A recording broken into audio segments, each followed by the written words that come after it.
Long before the spires of Prague pierced the sky, the land we now know as Bohemia was a tapestry woven from myth and the patient, slow tread of early human migration.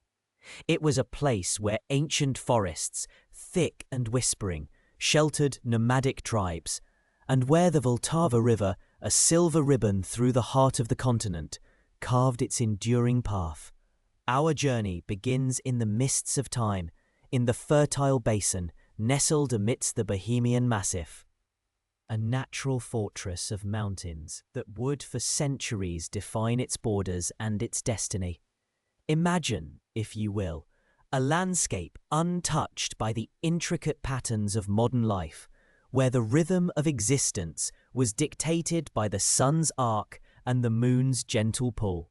For millennia, this central European heartland was a silent witness to the ebb and flow of hunter-gatherer societies, their camps ephemeral whispers on the wind, evidence of their passage.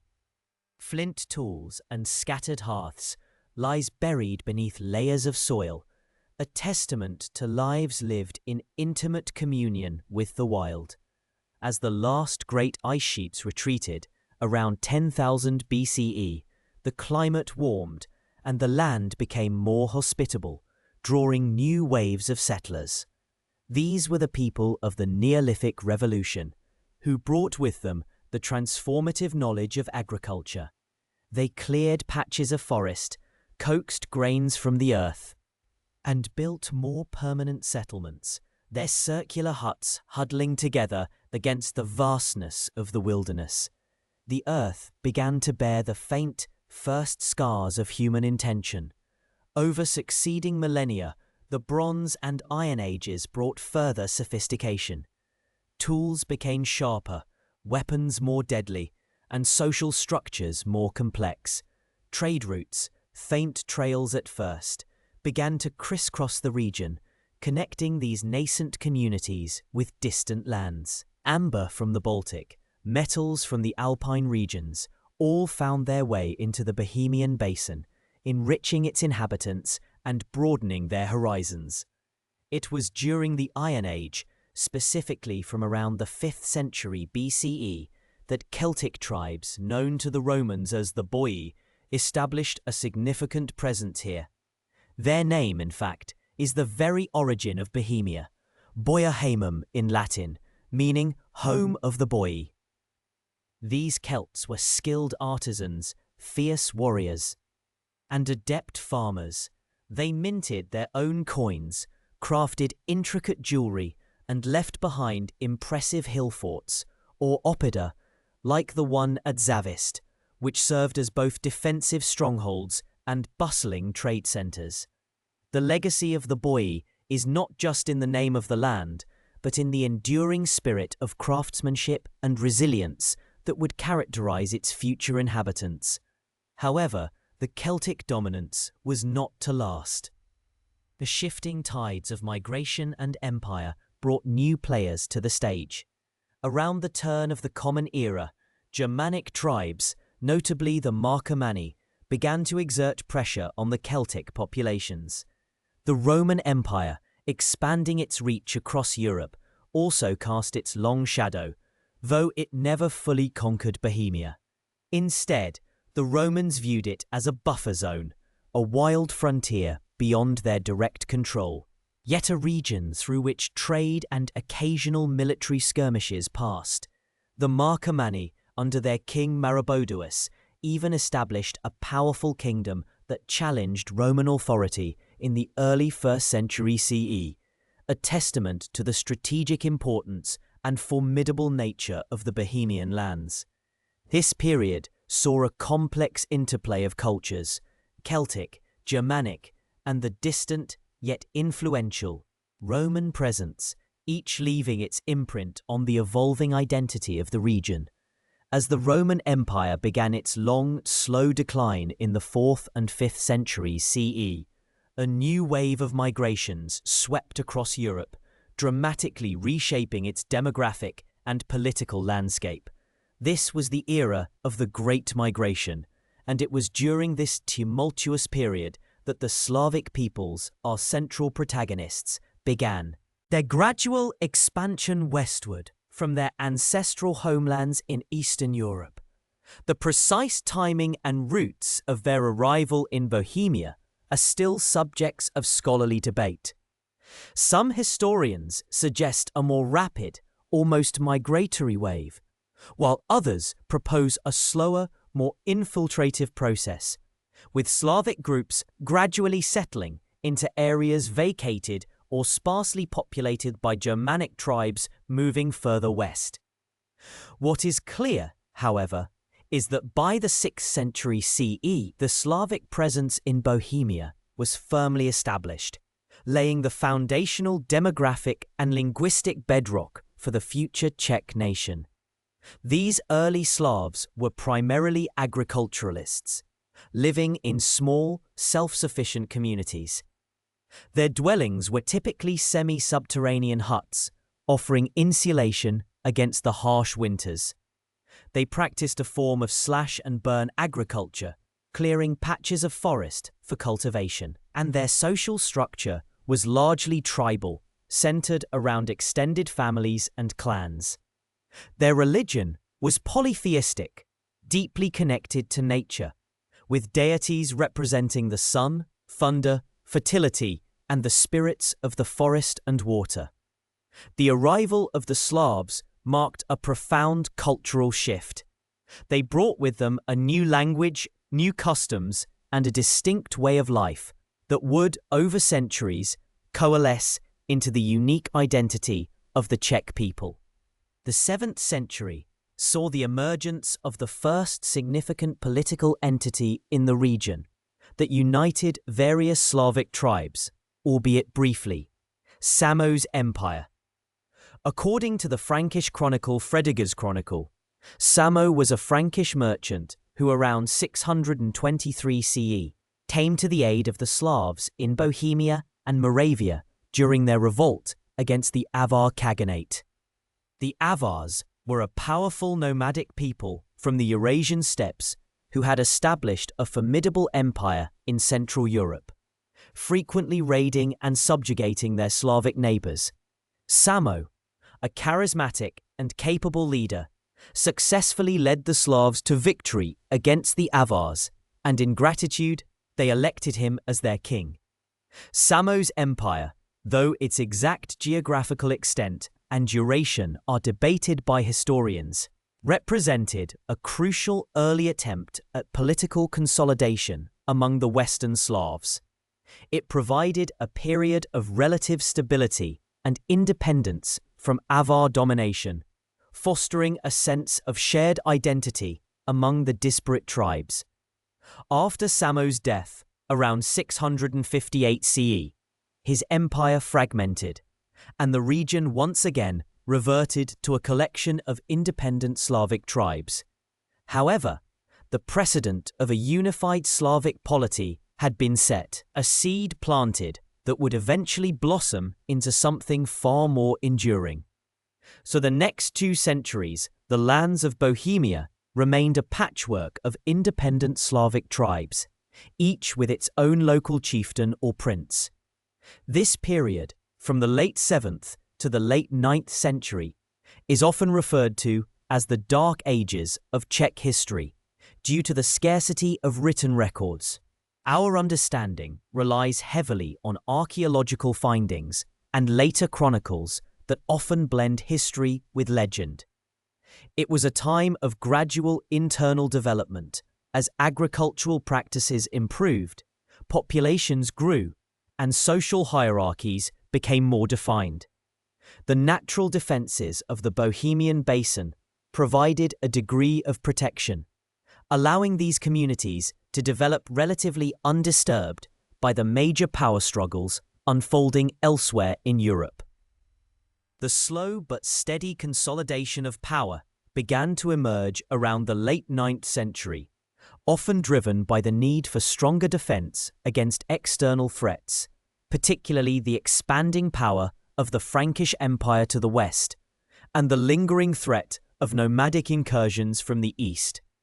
It is within this context that the Přemyslids dynasty, the foundational ruling house of Bohemia, makes its legendary appearance. The origin story of the Přemyslids is deeply embedded in Czech folklore, a tale that speaks of a humble ploughman, Přemysl, chosen by the wise prophetess Libuše to become the ruler of the Czech people.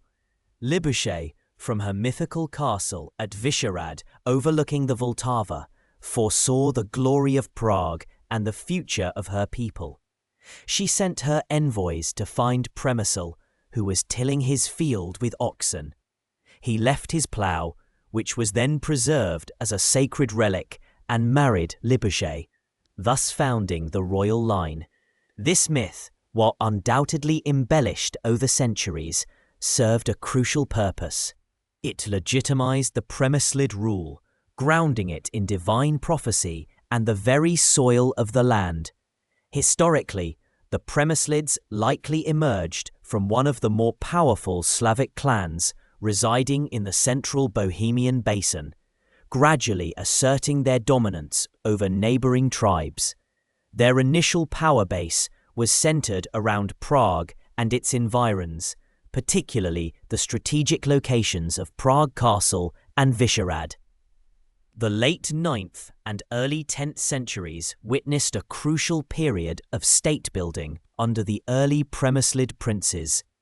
One of the most significant figures in this process was Prince Bořivoj I, reigned circa 870 to 888 CE. He is historically recognized as the first documented Přemyslid ruler and, crucially, the first to embrace Christianity. This conversion was not merely a spiritual act.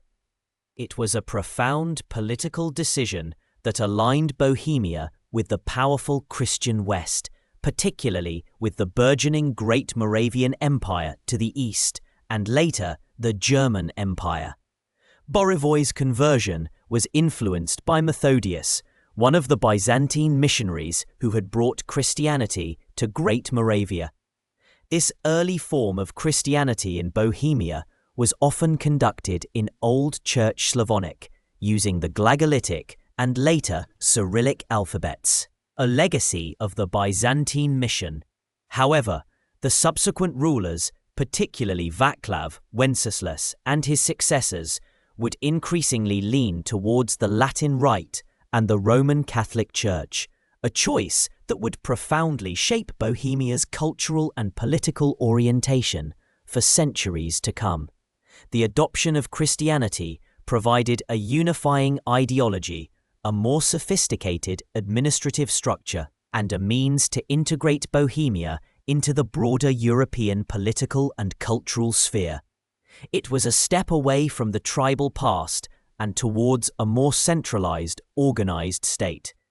The 10th century was a period of intense consolidation and expansion for the Přemyslids.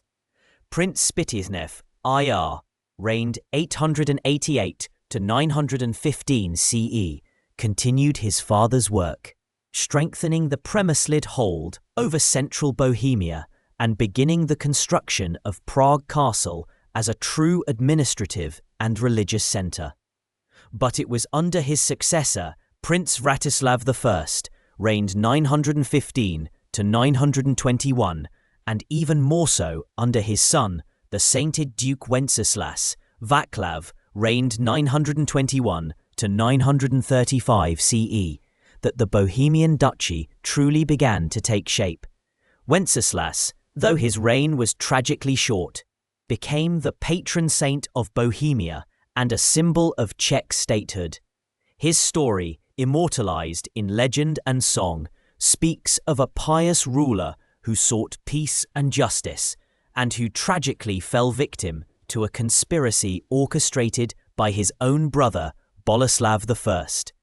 Wenceslas' legacy is immense.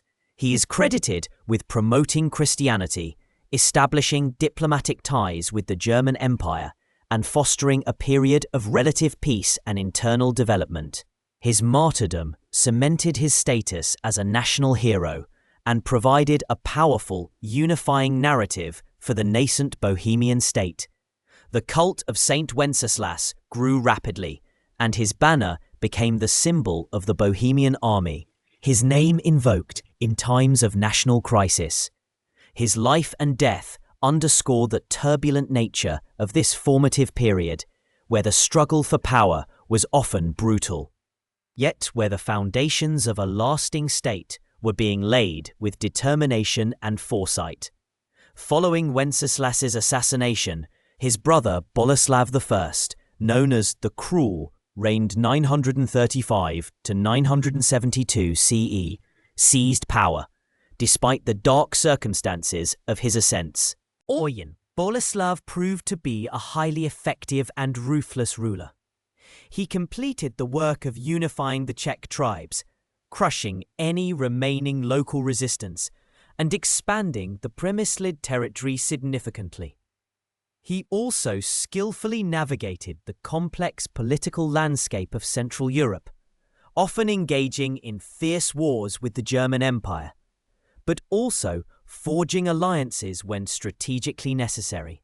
It was during his reign that Bohemia truly emerged as a recognizable and formidable political entity on the European map.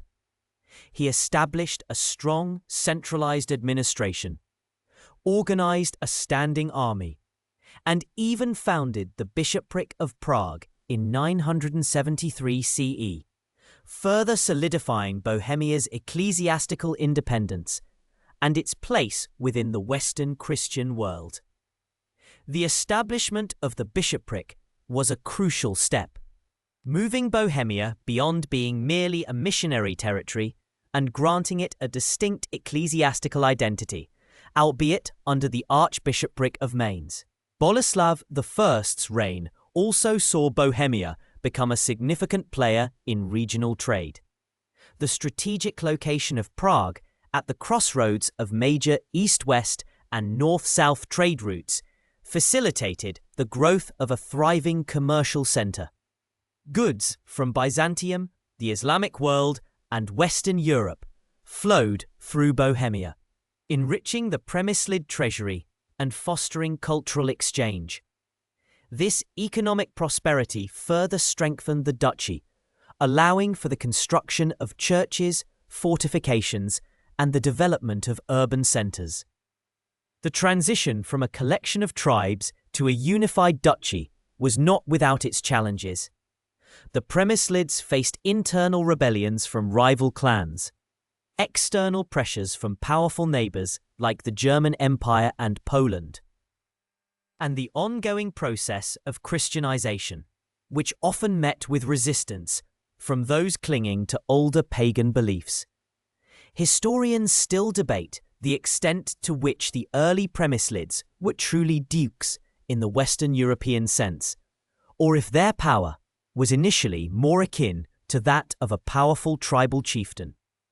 The gradual adoption of Western feudal customs and administrative practices, alongside the continued influence of Slavic traditions, created a unique blend that characterized early Bohemian statehood.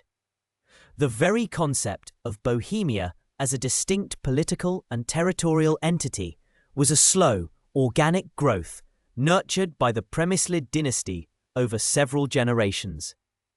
They built their power not just through military might, but also through strategic marriages, the establishment of a network of fortified castles, and the careful cultivation of a shared identity among the diverse Slavic tribes under their rule. The land, once a mosaic of disparate communities, was slowly but surely becoming a coherent realm, its destiny intertwined with the ambitions of its ruling house.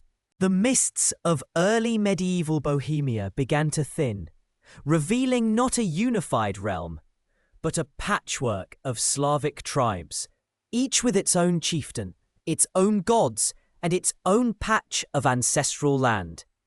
Yet even in this fragmented landscape, a nascent power was stirring, a lineage destined to weave these disparate threads into the tapestry of a kingdom. This was the era of the Přemyslids, a dynasty whose roots stretched back into the very soil of Bohemia. Their legends, intertwined with the land itself. The story, as often happens in such ancient times, begins with myth.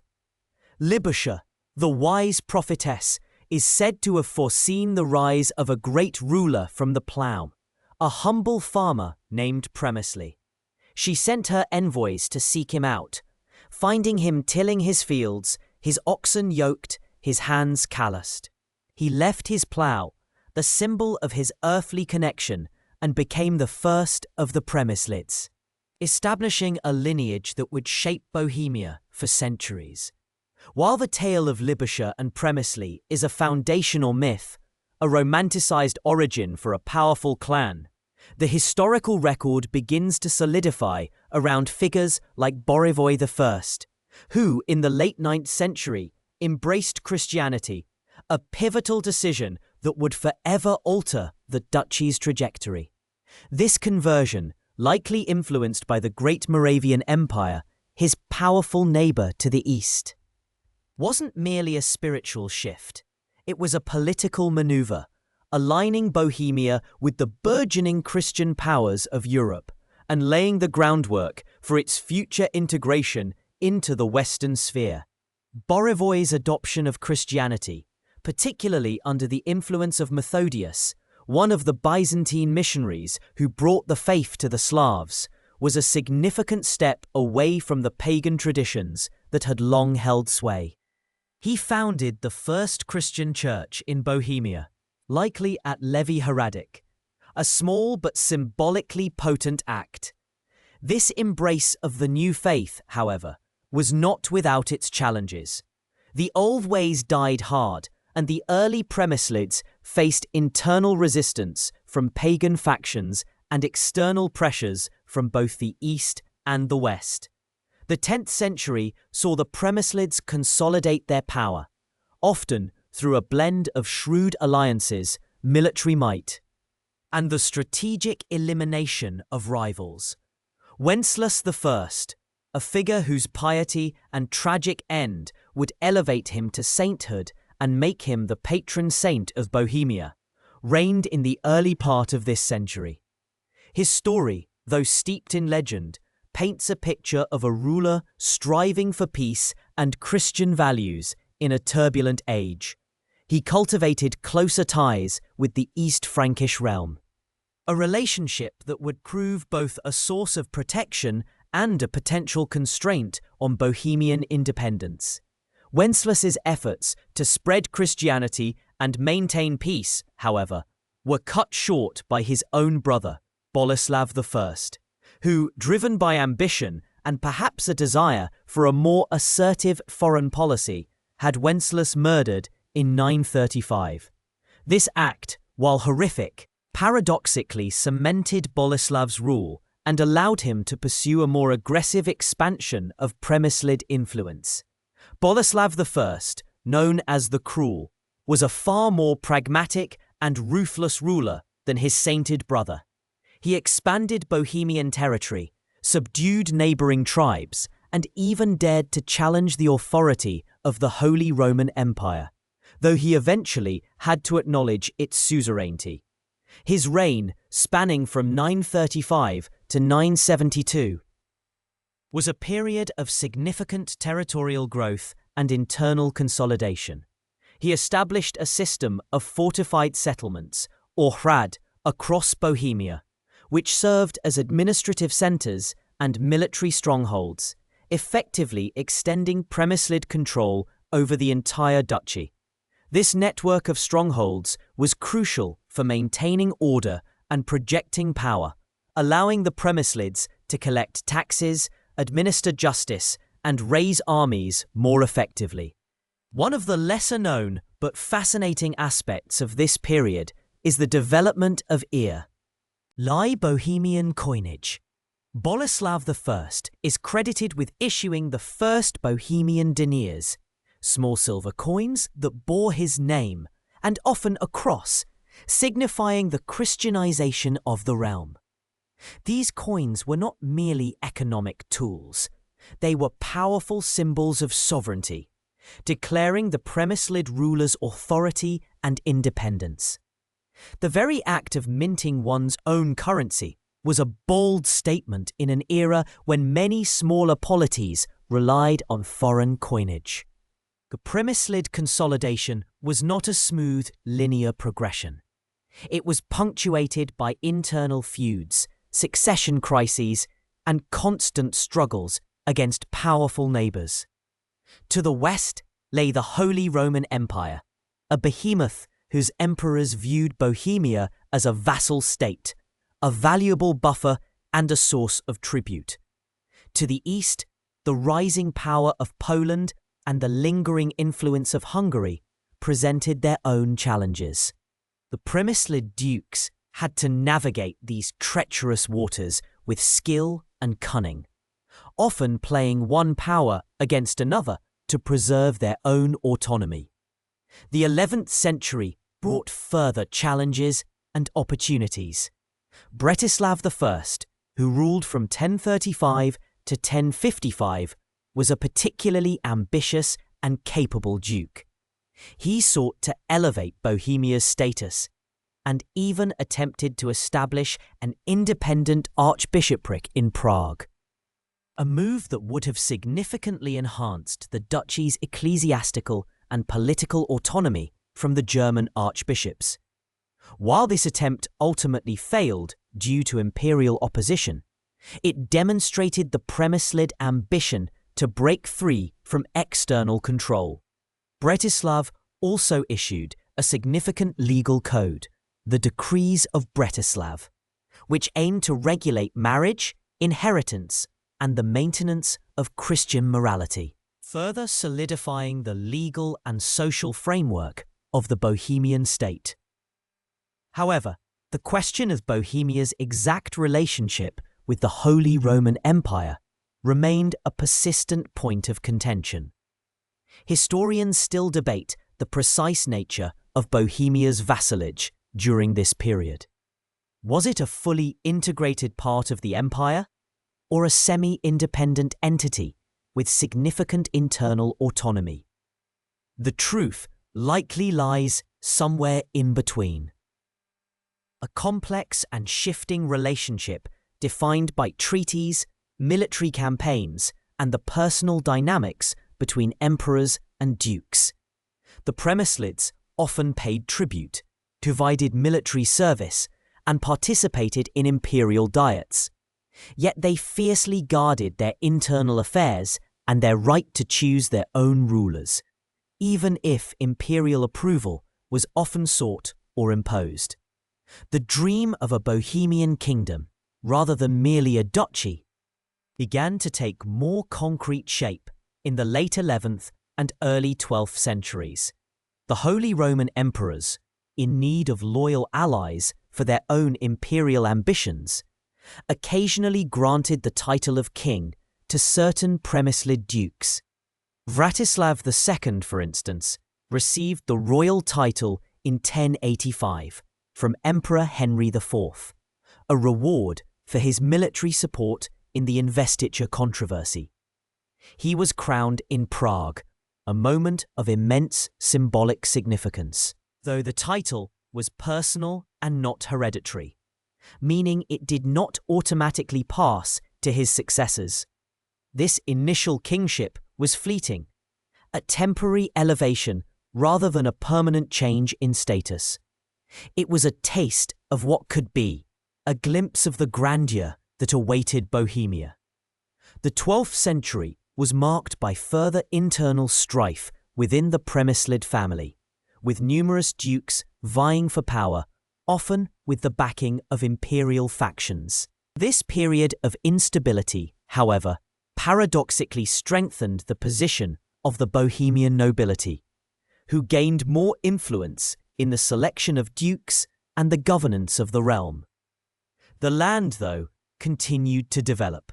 Monasteries, centres of learning, and agricultural innovation dotted the landscape, their stone walls rising amidst the forests, perhaps whispering stories to the stars of the monks' quiet devotion and the scribes' careful preservation of knowledge. The true turning point, the moment when Bohemia transitioned from a duchy to a hereditary kingdom arrived in the early 13th century. This pivotal event was the issuance of the Golden Bull of Sicily in 1212 by Emperor Frederick II. This imperial decree was a landmark document that formally recognized Bohemia as a kingdom and, crucially, made the royal title hereditary, passing from father to son. It also granted the Bohemian kings significant autonomy within the Holy Roman Empire, confirming their right to invest bishops, choose their own rulers without imperial interference, though imperial confirmation was still required, and be exempt from certain imperial obligations. The recipient of this momentous decree was Přemysl Ottokar I, a shrewd and pragmatic ruler who had skillfully navigated the complex political landscape of his time. He had played a crucial role in the imperial succession disputes, supporting Frederick II against his rivals, and the Golden Bull was his reward. This wasn't merely a piece of paper. It was the culmination of centuries of Přemyslid ambition, a legal and political foundation upon which a powerful kingdom would be built. The Golden Bull of Sicily marked the definitive end of Bohemia's status as a mere duchy and ushered in its golden age as a full-fledged kingdom within the Holy Roman Empire. With the establishment of hereditary kingship, the Přemyslid dynasty entered a new phase of power and influence. Prague, already a significant trading hub, began to flourish as a royal capital. The kings encouraged German colonization, bringing skilled artisans, merchants, and miners to Bohemia, particularly to exploit the rich silver deposits discovered in Kutná Hora. This influx of German settlers, while economically beneficial, also created a distinct cultural and linguistic dynamic within the kingdom, a duality that would shape Bohemian history for centuries to come.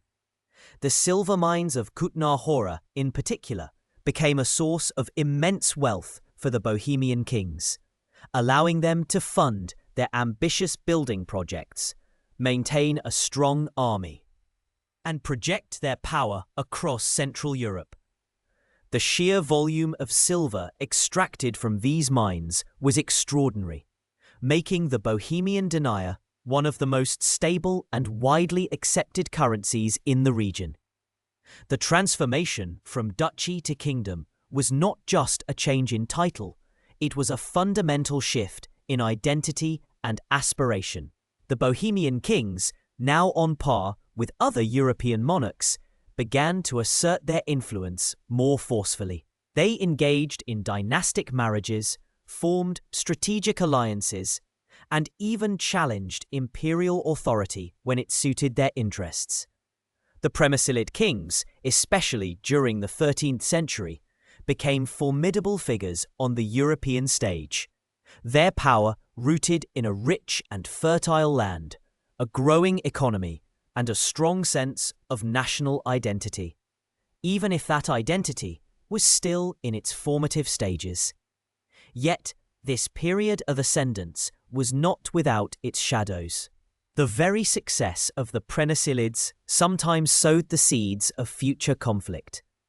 The growing power of the Bohemian nobility, while initially a check on ducal power, could also become a source of internal instability.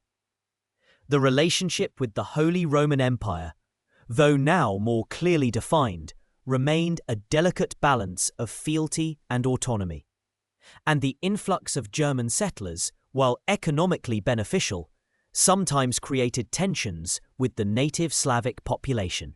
The reign of Přemysl Ottokar II, often called the Iron and Golden King, in the mid-13th century, exemplifies this new era of Bohemian power.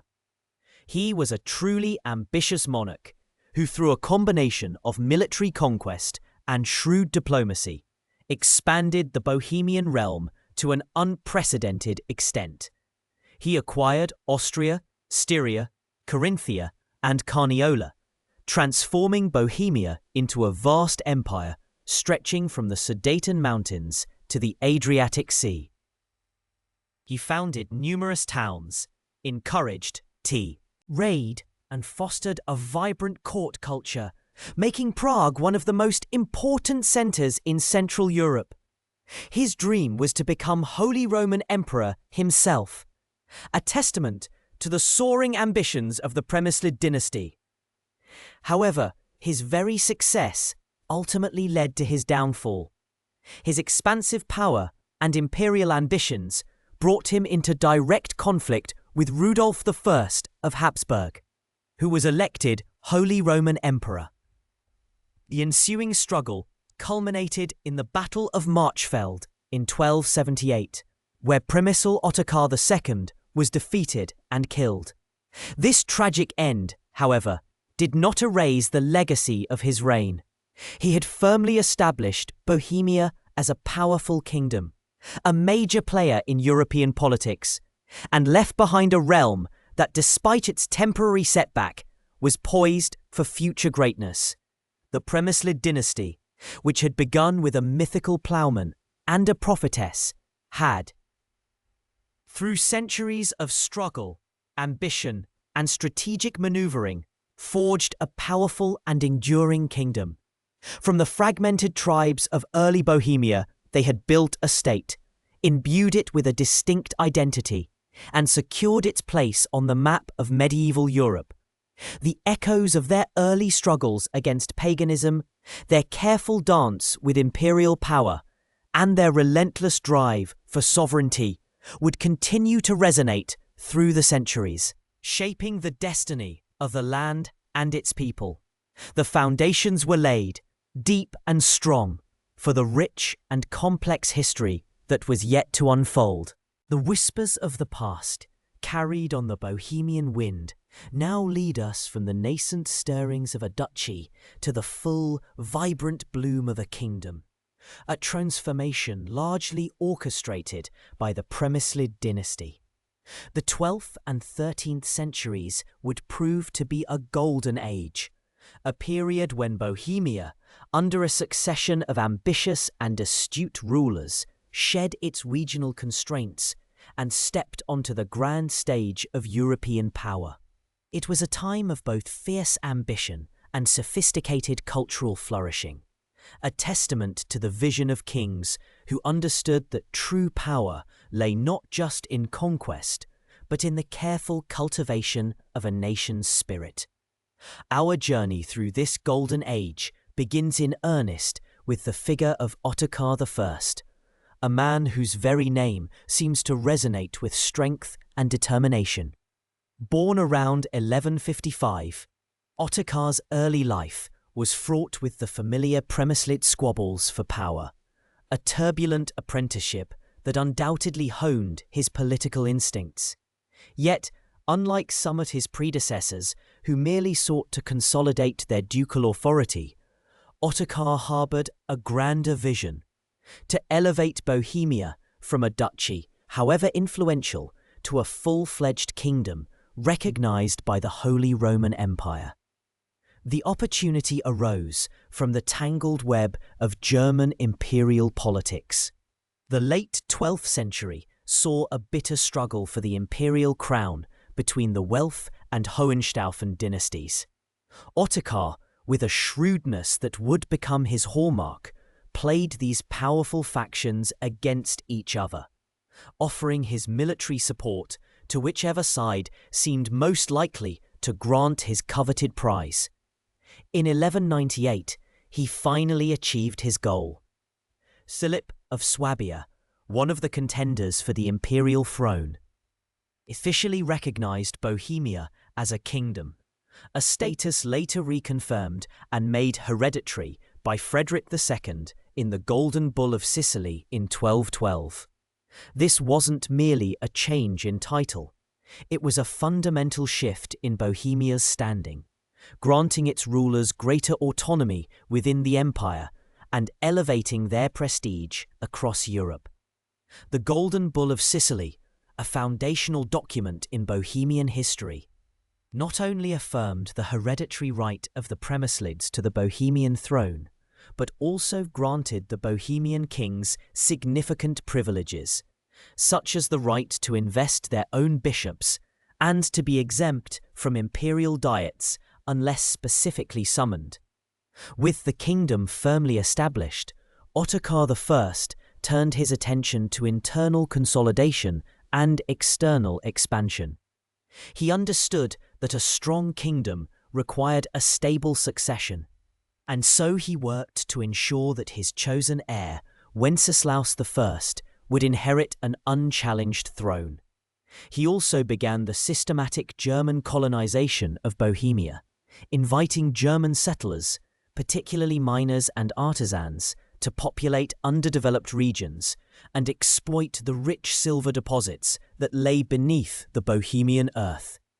This policy, while economically beneficial, would also sow the seeds of future ethnic tensions, a complex legacy that historians still debate today.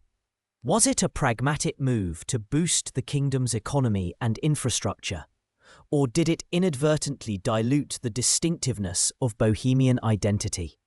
The answer, perhaps, lies in the nuanced interplay of both. Ottokar I's reign, which ended with his death in 1230, laid the bedrock for Bohemia's golden age. He was a king who navigated the treacherous currents of medieval European politics with a steady hand, securing a crown that would shine brightly for generations. His son, Wenceslaus I, who ruled from 1230 to 1253, inherited a kingdom on the rise. Wenceslaus, though perhaps less overtly ambitious than his father, was a cultured and astute ruler. He continued the policy of encouraging German immigration, which led to the founding of new towns and the expansion of existing ones, transforming the economic landscape of Bohemia. These new urban centers, often granted significant autonomy, became hubs of trade and craft, further enriching the kin. It was under Wenceslaus I that the first significant Gothic architectural influences began to permeate Bohemia, replacing the earlier Romanesque styles. The construction of the Old New Synagogue in Prague, begun around 1270, though completed after his reign, is a magnificent example of early Gothic architecture, reflecting the growing prosperity and cultural exchange within the kingdom. Wenceslaus also faced the formidable threat of the Mongol invasion in 1241. Though the Mongols devastated much of Central Europe, Wenceslaus I, by skillfully employing scorched earth tactics and fortifying his strongholds, managed to largely spare Bohemia from the worst of their wrath, a testament to his strategic foresight. But the true zenith of Přemyslid power and influence arrived with Ottokar II, Wenceslaus I's son, who ascended to the throne in 1253. Ottokar II, often called the Iron and Golden King, a title that perfectly encapsulates his dual nature as a formidable warrior and a lavish patron of the arts, was arguably the most powerful Bohemian monarch of the Middle Ages. His ambition knew few bounds, and he dreamed of transforming Bohemia into the dominant power in Central Europe, perhaps even vying for the imperial crown itself. Ottokar II's expansionist policies were relentless. He skillfully exploited the dynastic struggles of his neighbours, acquiring territories through a combination of military might, shrewd diplomacy, and advantageous marriages. He inherited Austria and parts of Styria through his marriage to Margaret of Babenberg, the widowed duchess, in 1252. This acquisition dramatically expanded Bohemia's territory and influence, giving it direct access to the Adriatic Sea and control over crucial trade routes. Later, he also gained Carinthia and Carniola, effectively creating a vast empire that stretched from the Sudeten Mountains to the Adriatic. His court in Prague became one of the most magnificent in Europe, attracting scholars, artists, and knights from across the continent. Ottokar II was a true Renaissance man before the Renaissance, a king who understood the power of culture and spectacle. He founded new towns, built impressive castles, and fostered a vibrant intellectual environment. The construction of the royal palace at Prague Castle, though much altered over time, began under his patronage, reflecting his desire for a grand and imposing seat of power. He also established the first Cistercian monasteries in Bohemia, like the one at Zbraslav, which would become important centers of learning and agricultural innovation. Yet, Ottokar II's ambition, though initially successful, eventually led to his downfall. His vast territorial gains and growing power inevitably brought him into conflict with other powerful figures in the Holy Roman Empire, most notably Rudolf I of Habsburg. Rudolf, a shrewd and determined count, was elected King of the Romans in 1273, a move Ottokar II initially refused to recognize, believing himself to be the rightful heir to the imperial throne. This refusal, coupled with Ottokar's perceived arrogance and his immense wealth, fueled a bitter rivalry. The conflict culminated in the Battle of Marchfeld in 1278, a pivotal moment in Bohemian history.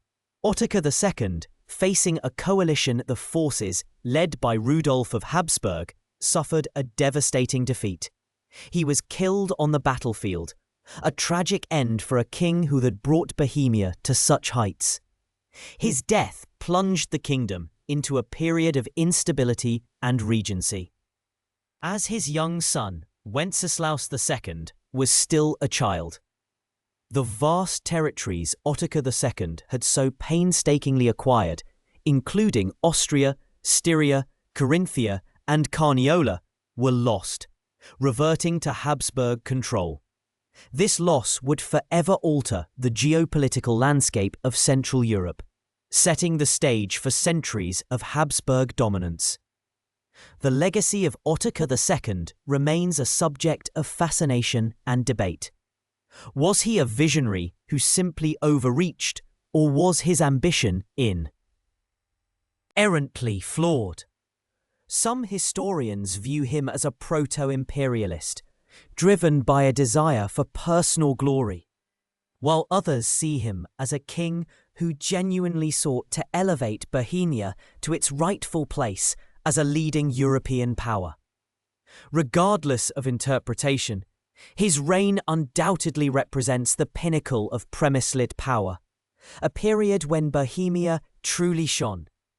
Following Ottokar II's tragic demise, Bohemia entered a period of uncertainty. His young son, Wenceslaus II, born in 1271, inherited a kingdom in disarray, with powerful nobles vying for influence and the treasury depleted. For several years, Bohemia was effectively ruled by Brandenburg regents, a humiliating experience for the proud Bohemian nobility. However, Wenceslaus II, upon coming of age, proved to be a surprisingly capable ruler, demonstrating a quiet determination that belied his youthful appearance. Wenceslaus II, who reigned from 1278 to 1305, understood the importance of internal stability and economic recovery. He focused on strengthening the royal administration, reforming the legal system, and, crucially, exploiting the vast silver mines at Kutná Hora.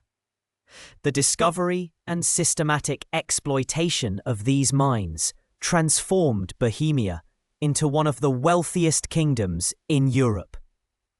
The sheer volume of silver extracted from Kutná Hora, allowed Wenceslaus to mint the Prague groschen, a stable and widely respected currency that became a standard across Central Europe. This economic boom revitalized the kingdom, allowing Wenceslaus to rebuild royal authority and embark on his own foreign policy initiatives. Unlike his father, Wenceslaus II's expansionist ambitions were more focused on the east.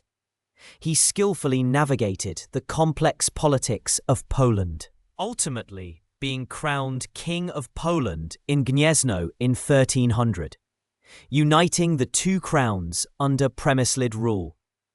He also briefly became King of Hungary, though this proved to be a more tenuous acquisition. His reign saw a flourishing of Gothic art and architecture, with the construction of magnificent cathedrals and monasteries, further cementing Bohemia's cultural standing. The foundation of the Cistercian monastery in Zbraslav, begun under his father, was completed during his reign, becoming a significant royal necropolis and a centre of learning. Wenceslaus II's reign, however, was also marked by a growing sense of foreboding. The Přemyslid dynasty, despite its triumphs, was facing a crisis of succession. His only legitimate son, Wenceslaus III, born in 1289, was a young man of considerable promise, but also of a volatile temperament. The weight of three crowns, Bohemia, Poland, and Hungary, rested uneasily on his shoulders. The story of the Přemyslid Golden Age, which began with Ottokar I's shrewd diplomacy and reached its zenith with Ottokar II's martial prowess and cultural patronage, drew to a sudden and tragic close with the assassination of Wenceslaus III in Olomouc in 1306. He was only 17 years old. With his death, the male line of the glorious Přemyslid dynasty, which had ruled Bohemia for over 4 centuries, came to an abrupt end. The circumstances of his murder remain one of the enduring mysteries of Bohemian history. Was it a political assassination, orchestrated by rival nobles or foreign powers, or a more personal vendetta? The answers are lost to the mists of time, leaving historians to ponder the true motives behind this pivotal event. The death of Wenceslaus III plunged Bohemia into a period of interregnum and fierce competition for the vacant throne. The kingdom, accustomed to the stability and prestige of Přemyslid rule, now faced an uncertain future. The Golden Age had ended, but its legacy, a strong, wealthy, and culturally rich kingdom, recognized on the European stage, would endure, shaping the subsequent chapters of Bohemian history. The foundations laid by the Přemyslids, particularly the kingdom's legal framework, its urban centers, and its economic prowess, would serve as a crucial springboard for the next great dynasty to take the reins. The echoes of their ambition and their achievements would continue to resonate through the ancient stones of Prague, whispering stories of iron kings and golden crowns. Perhaps these walls, built with the silver of Kutná Hora and the dreams of empire, still hold the secrets of their triumphs and their ultimate fall. The scent of pine and damp earth still lingered from the forests of Bohemia. But as the 14th century dawned, a new fragrance began to drift across the land, the heady aroma of ambition and dynastic power. The ancient Přemyslid line, which had shaped Bohemia for centuries, had withered and died with Wenceslaus III in 1306, leaving a vacuum that threatened to unravel the kingdom. This was a moment of profound uncertainty, crossroads where Bohemia's destiny hung in the balance. The great noble families, ever eager to expand their influence, jostled for power, and the neighboring empires watched with keen interest, sensing an opportunity to absorb this rich and strategically vital land. It was into this turbulent scene that the House of Luxembourg, a rising star in the firmament of European nobility, stepped forward. Their claim was not one of direct bloodline to the Přemyslids, but rather a strategic marriage, a carefully orchestrated political maneuver that would forever alter the course of Bohemian history.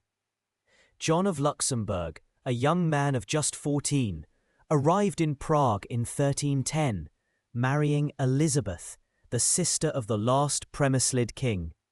He was a figure of chivalric romance, a knight-errant who would spend much of his reign campaigning across Europe, earning the moniker John the Blind after losing his sight in battle, yet still leading his troops with fierce courage. Though John's heart often yearned for the jousting fields and battlegrounds of France and Germany, his presence, however sporadic, cemented the Luxembourg claim to the Bohemian throne.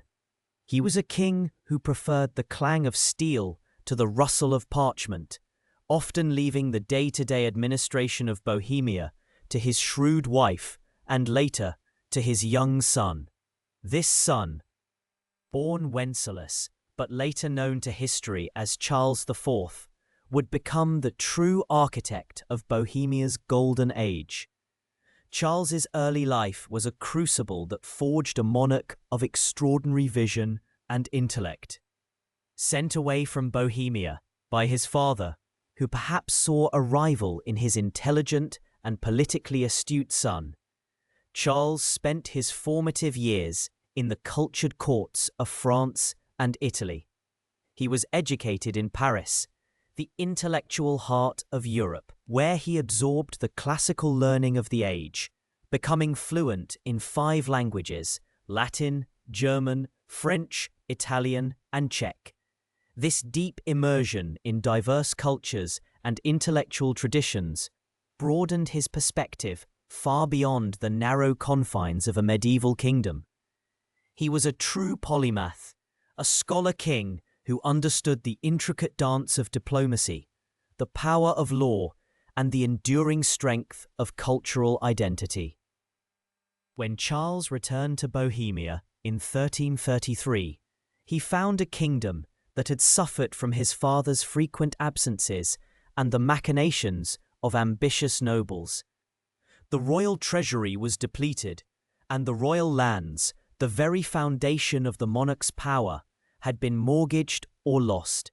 With methodical determination, Charles set about restoring order and rebuilding the kingdom's strength.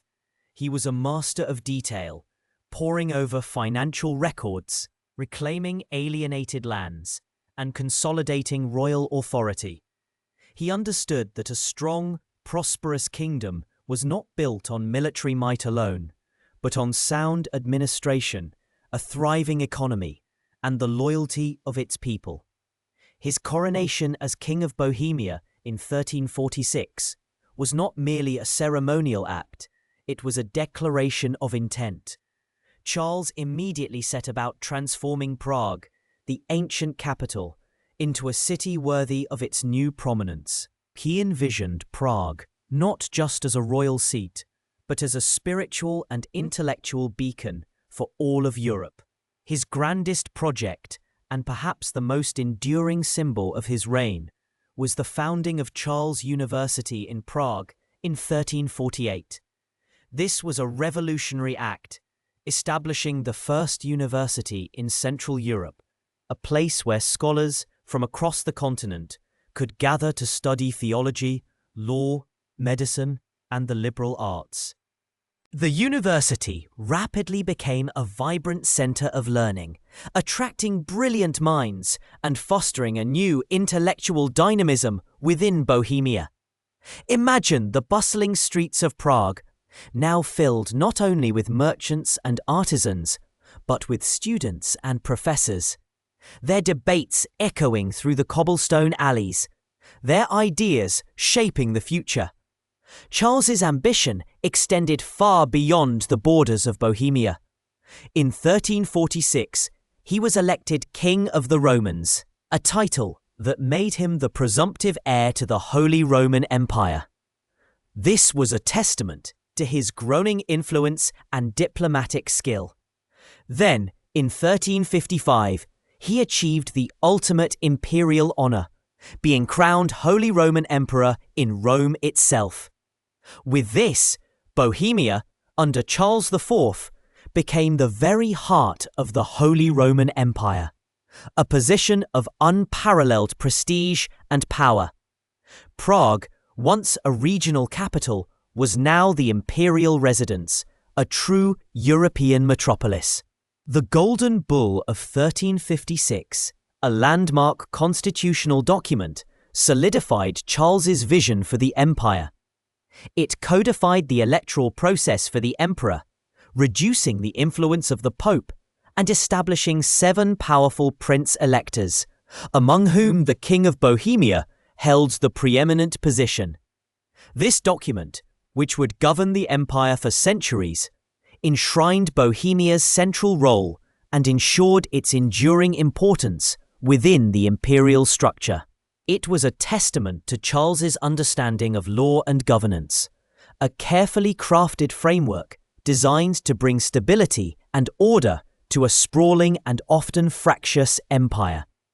Under Charles IV, Prague underwent an astonishing transformation. He initiated a vast building program that reshaped the city's skyline and infrastructure. The iconic Charles Bridge, a marvel of medieval engineering adorned with statues, began its construction, connecting the old town with Malá Strana and Prague Castle. The magnificent St. Vitus Cathedral, a Gothic masterpiece, continued to rise, its soaring spires reaching towards the heavens, a symbol of both spiritual devotion and imperial grandeur. Charles also founded the new town of Prague, a carefully planned urban expansion that doubled the city's size, complete with spacious squares, wide streets, and new churches. He envisioned a city that was not only beautiful, but also functional, capable of accommodating a growing population and a thriving economy. The economic prosperity of Bohemia during Charles's reign was remarkable. The kingdom was rich in silver mines, particularly in Kutná Hora, which provided a steady stream of revenue. Charles, a skilled administrator, invested this wealth wisely, promoting trade, improving infrastructure, and encouraging agricultural development. He understood that a strong economy was the bedrock of a powerful kingdom. The Bohemian lands flourished, their fields yielding abundant harvests, their workshops producing fine crafts, and their markets bustling with merchants from across Europe. Yet, even in this golden age, shadows sometimes flickered. Historians still debate the extent to which Charles's focus on the Holy Roman Empire sometimes overshadowed the immediate needs of Bohemia.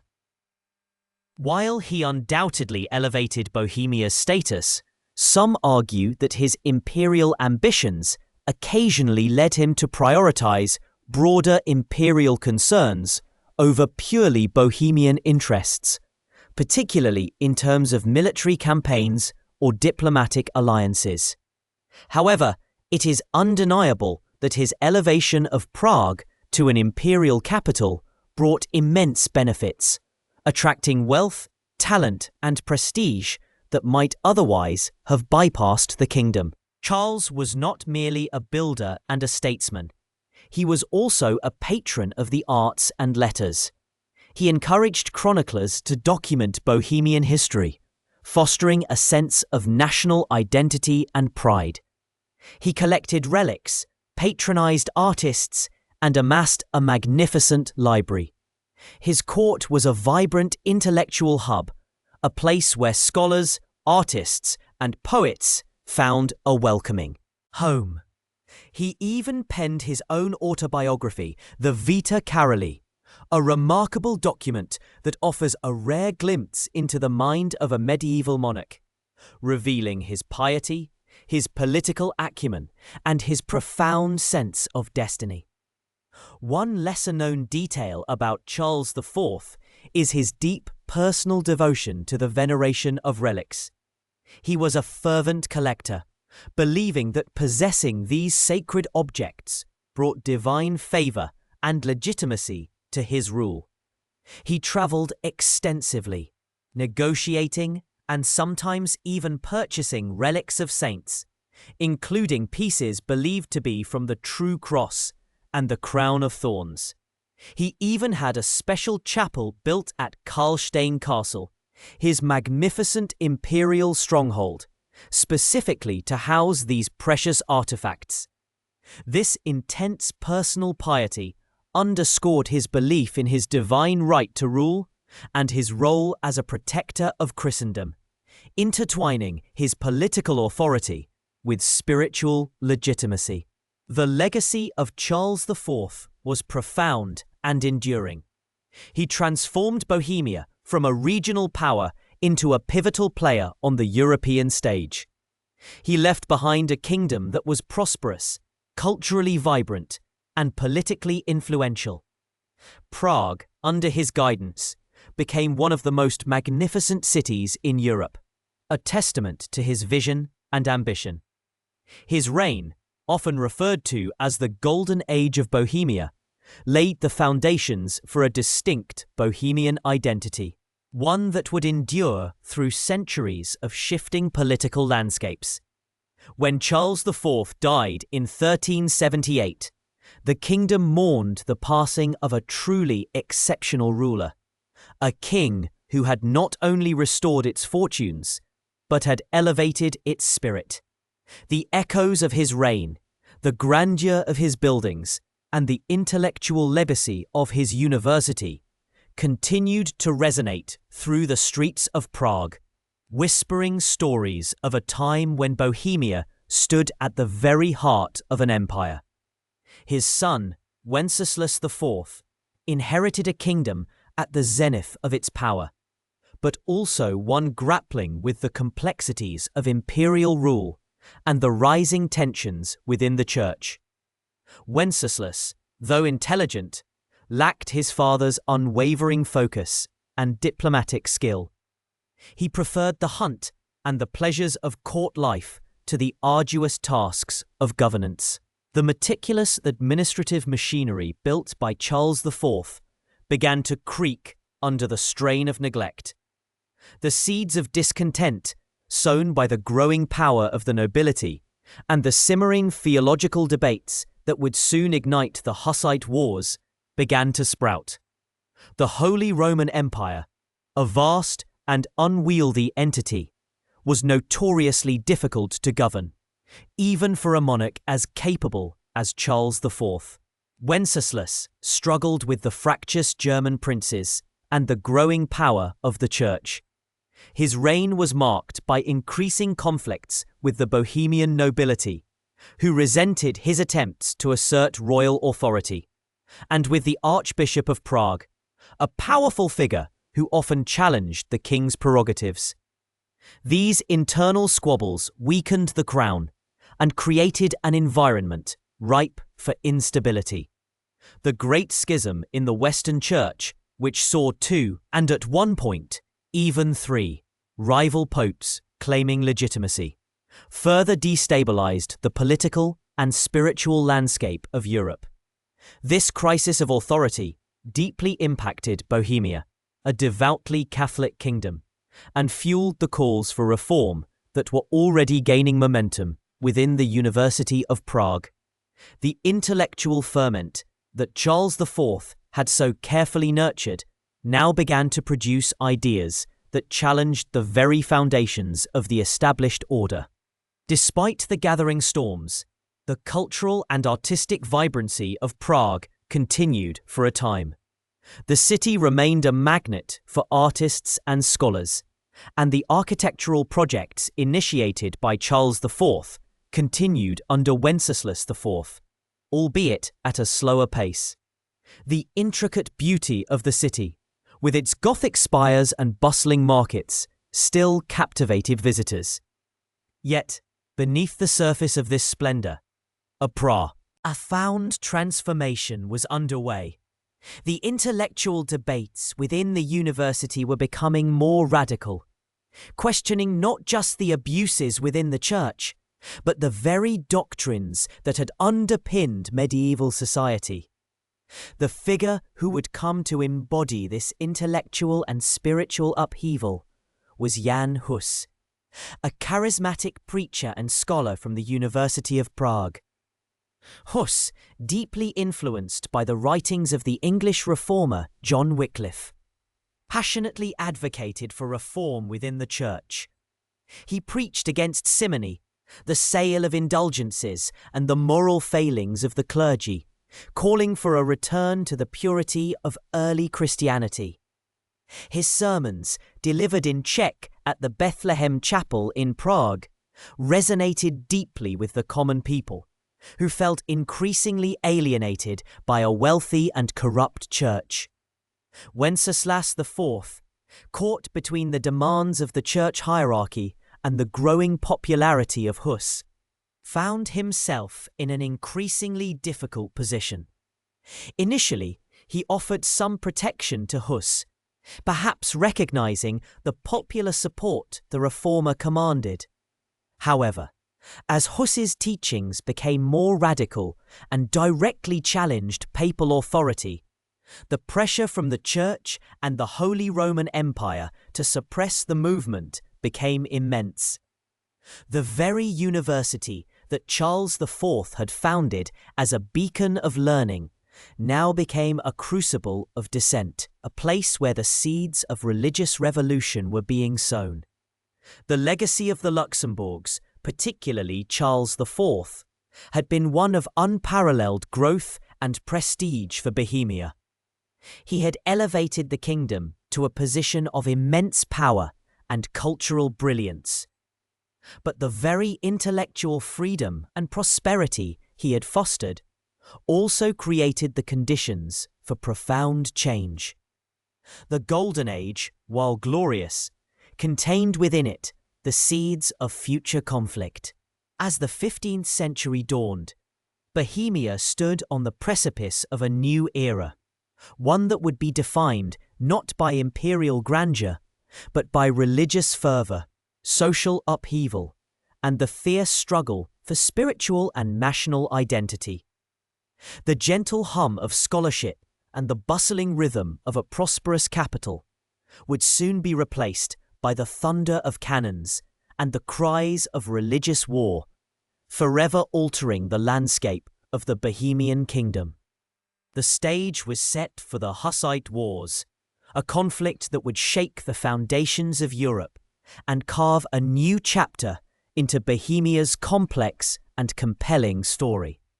The scent of incense still clung to the ancient stones of Bethlehem Chapel, a lingering ghost of the fervent sermons that had once stirred the hearts of Prague. It was here, in the early 15th century, that a figure of immense moral courage and intellectual fire, Jan Hus, began to preach. He was a scholar, a priest, and a rector of Charles University. But more importantly, he was a voice for reform, echoing the ideas of the English theologian John Wycliffe.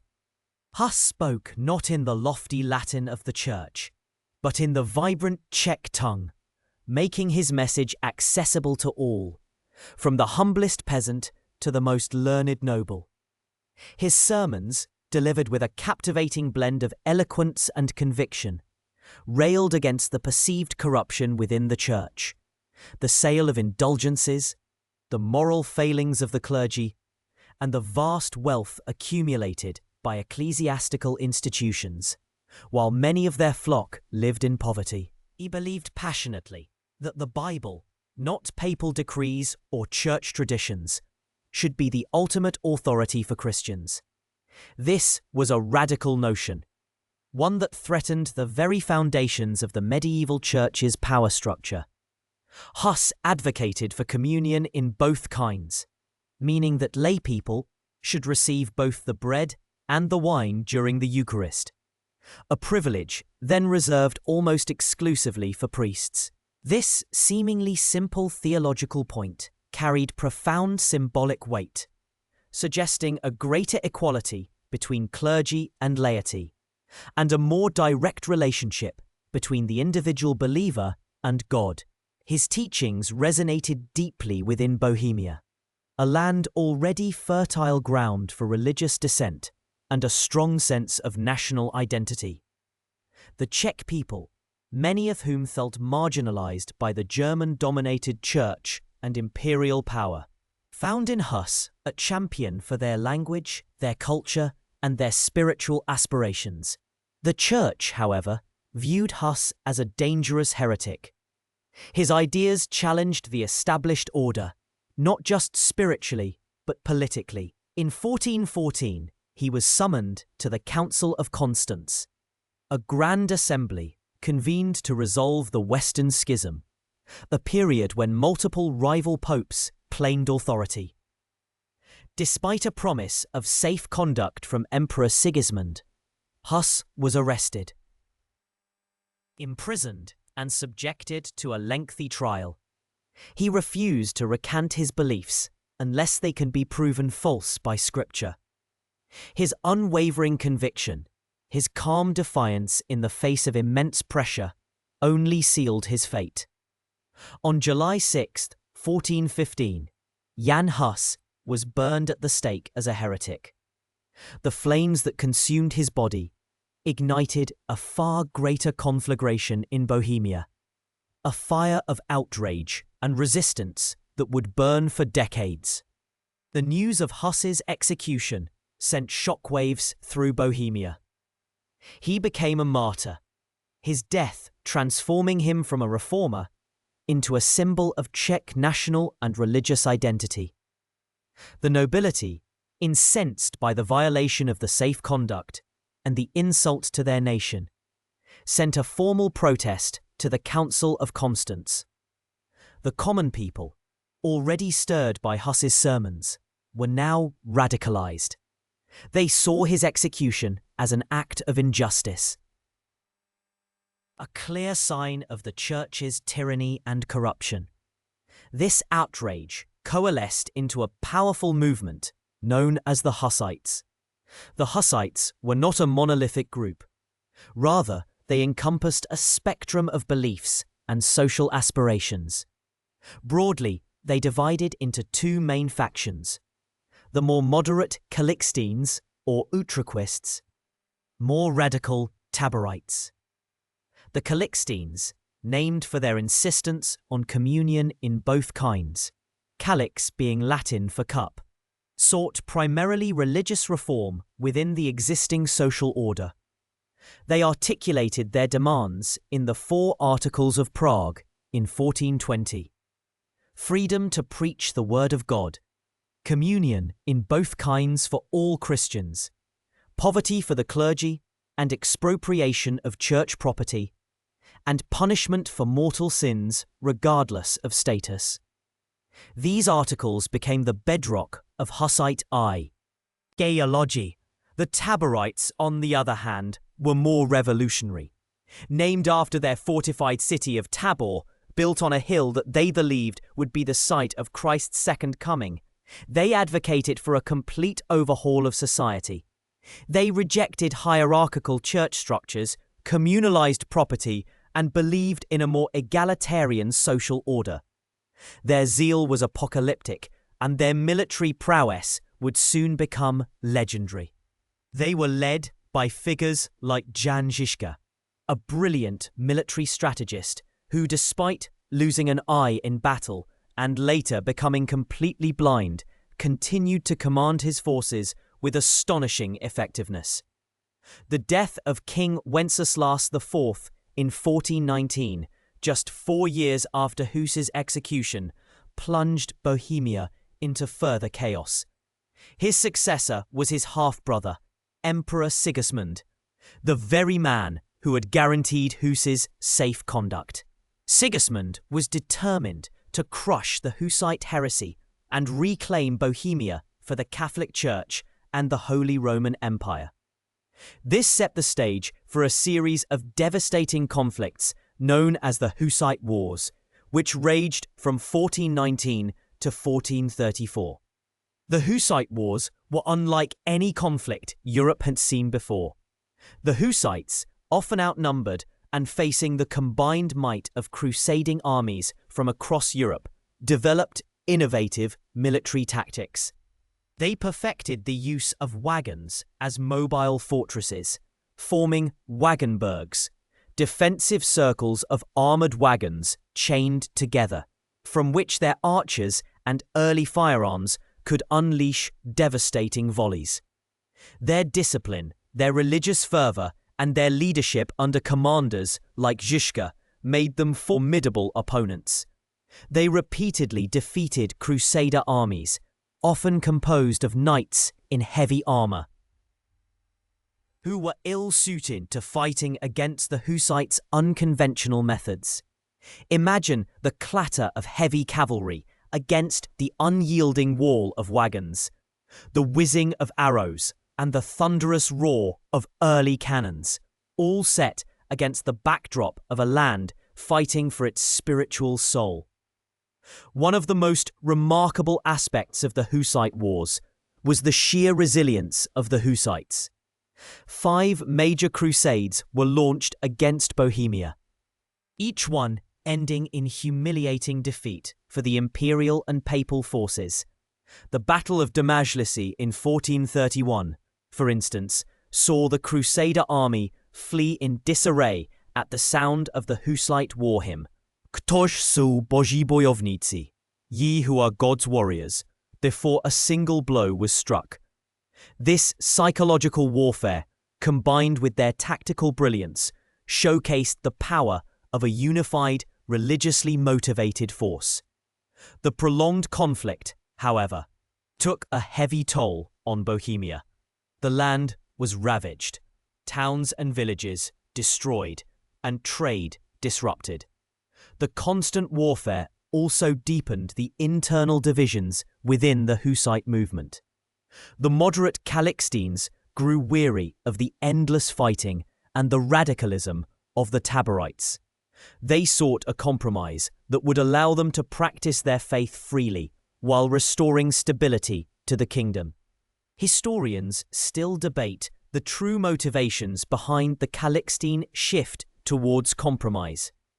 Was it genuine exhaustion from war, a fear of the Taborites' growing power, or a pragmatic recognition that complete victory against the combined forces of Europe was impossible? Perhaps it was a combination of all these factors. In any case, negotiations began with the Council of Basel, leading to the Compacta of Basel in 1433. This agreement was a significant diplomatic victory for the Hussites, as it recognized the right of Bohemians to communion in both kinds and allowed for some reforms within the church in Bohemia. It was a partial vindication of Hus's original demands.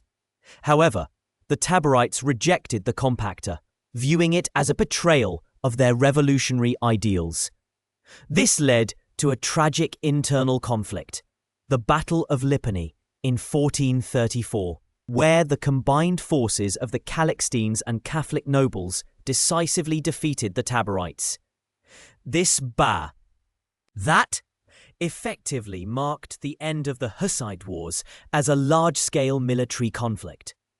The radical wing of the Hussite movement was broken, and with it, the dream of a completely transformed egalitarian society. The aftermath of the Hussite Wars left Bohemia profoundly changed. The Compacta of Basel, though a compromise, established a unique religious landscape. For a time, Bohemia became the only country in Europe where a form of religious dissent was officially tolerated alongside Catholicism. This period, often called the Bohemian Utraquist Church, allowed for a distinct Czech religious identity to flourish, separate from the strictures of Rome.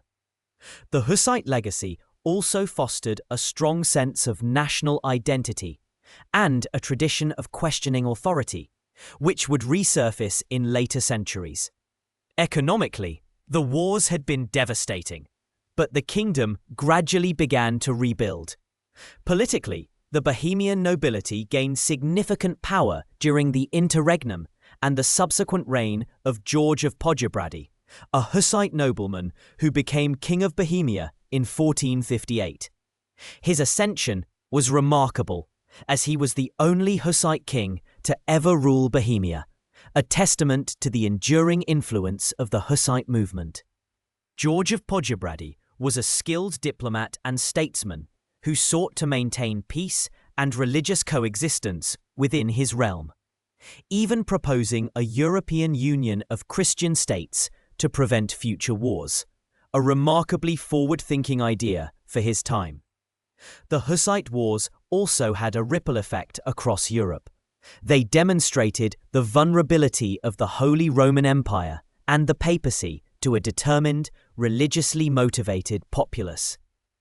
The military innovations developed by the Hussites, particularly their use of firearms and wagon fortresses, influenced military tactics for decades to come. More importantly, the Hussite movement laid crucial groundwork for the Protestant Reformation a century later. Martin Luther himself acknowledged his debt to Jan Hus, famously declaring, "We are all Hussites now." The seeds of religious dissent, sown by Hus and watered by the blood of the Hussite Wars, blossomed into a wider European movement that would forever alter the religious and political map of the continent. Yet, the legacy of the Hussite Wars was not without its shadows.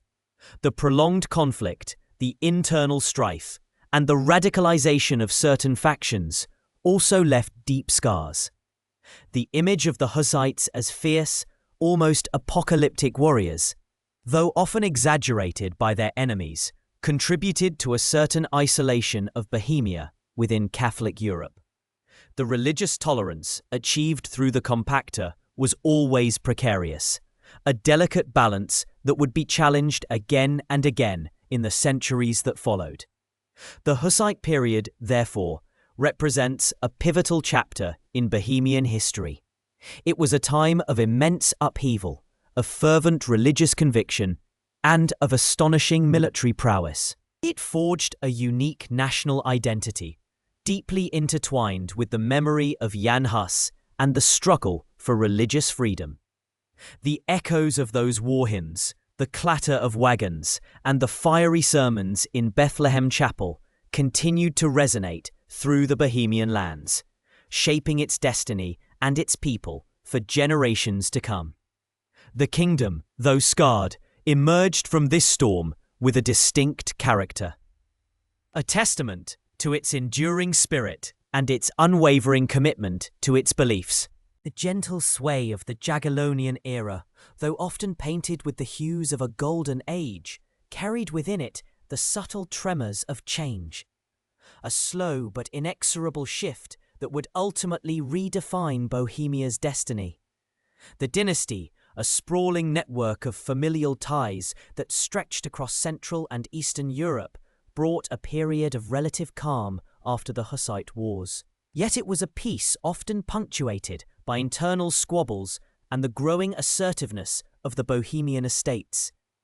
The Jagiellons, particularly Vladislaus II, who reigned from 1471 to 1516, found themselves in a delicate dance with the powerful Bohemian nobility and cities.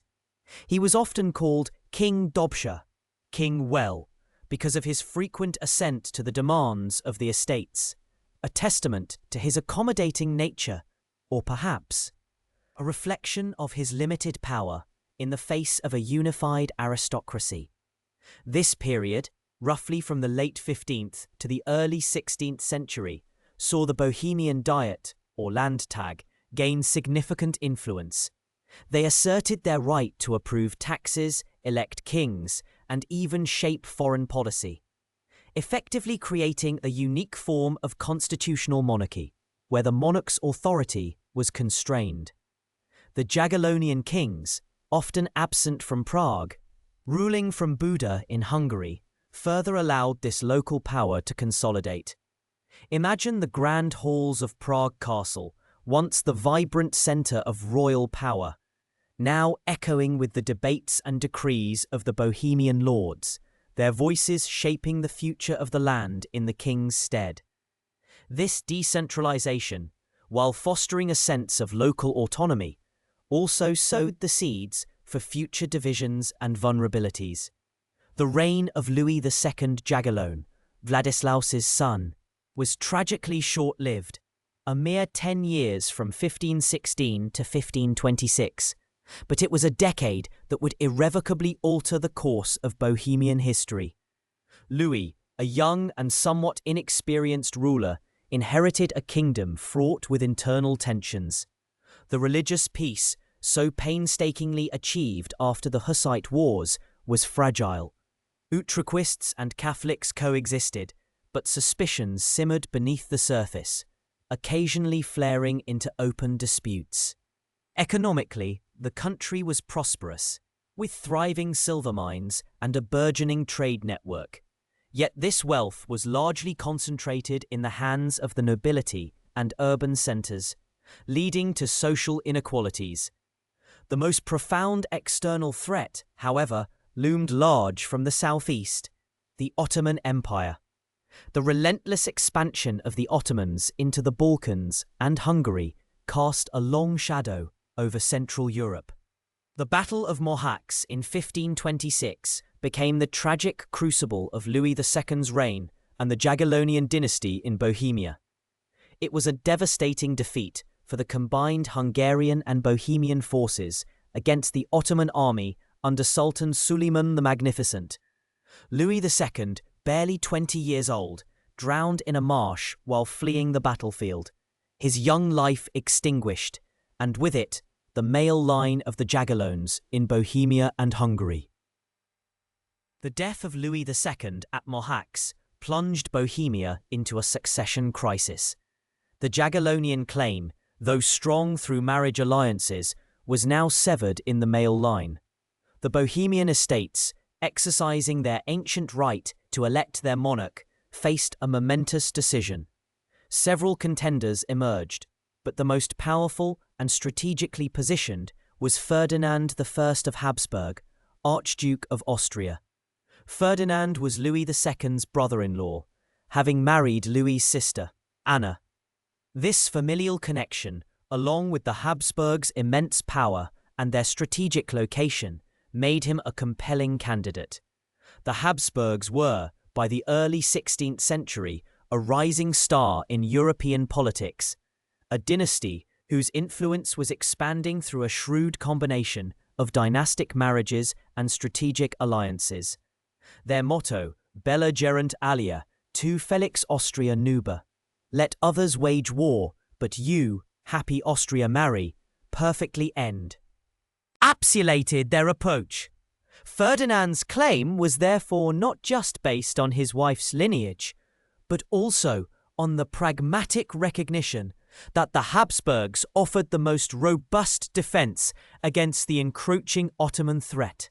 The Bohemian estates, acutely aware of the danger, ultimately elected Ferdinand I as King of Bohemia in October 1526.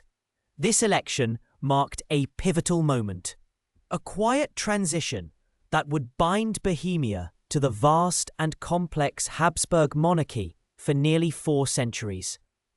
Historians still debate the true nature of this election. Was it a free and uncoerced choice by the Bohemian estates, driven by a genuine desire for stability and protection? Or was it an act of political expediency, heavily influenced by Habsburg power and the perceived inevitability of their rise? Some scholars argue that the estates, while asserting their electoral rights, were also keenly aware of the military might the Habsburgs could bring to bear. The threat of Ottoman invasion was very real, and Ferdinand's resources were formidable. Others suggest a more nuanced picture, where the estates genuinely sought a strong monarch who would respect their privileges, believing Ferdinand, at the time, would be amenable.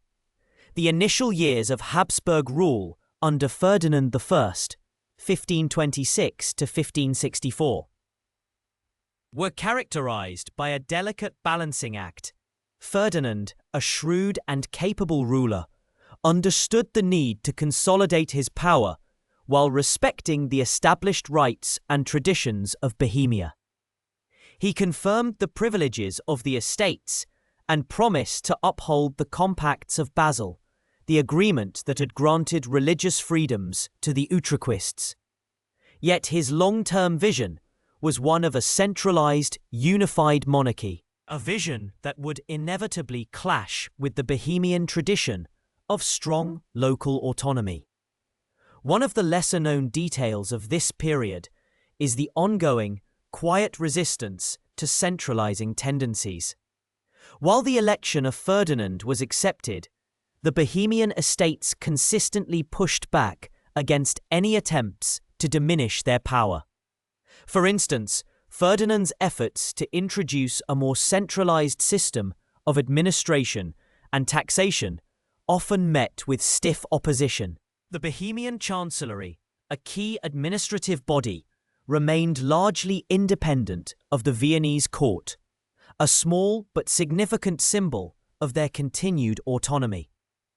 These subtle acts of resistance, often overlooked in the grand narrative of dynastic shifts, reveal the deep-seated pride and independent spirit of the Bohemian nobility. The religious landscape of Bohemia also continued to evolve under early Habsburg rule. While Ferdinand initially upheld the Compacts of Basel, the Protestant Reformation, which had swept across Germany, began to make inroads into Bohemia. Lutheranism, with its emphasis on individual faith and vernacular worship, found fertile ground among both German-speaking and Czech-speaking populations. This created a complex religious mosaic, with Catholics, Utrechists, and now Lutherans coexisting, often uneasily. Ferdinand, a staunch Catholic, viewed the spread of Protestantism with alarm, seeing it as a threat to both religious unity and monarchical authority. The first major clash between Ferdinand and the Bohemian estates occurred in 1547.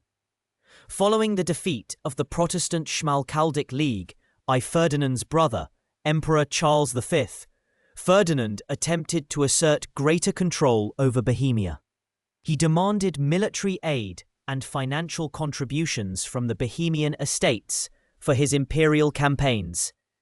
However, the estates, particularly the Utrechtist and Protestant factions, were reluctant to support a war against their co-religionists and resisted his demands. This defiance culminated in an open revolt, often referred to as the Bohemian Revolt of 1547. Ferdinand, with the backing of imperial forces, swiftly suppressed the uprising. The aftermath was a turning point.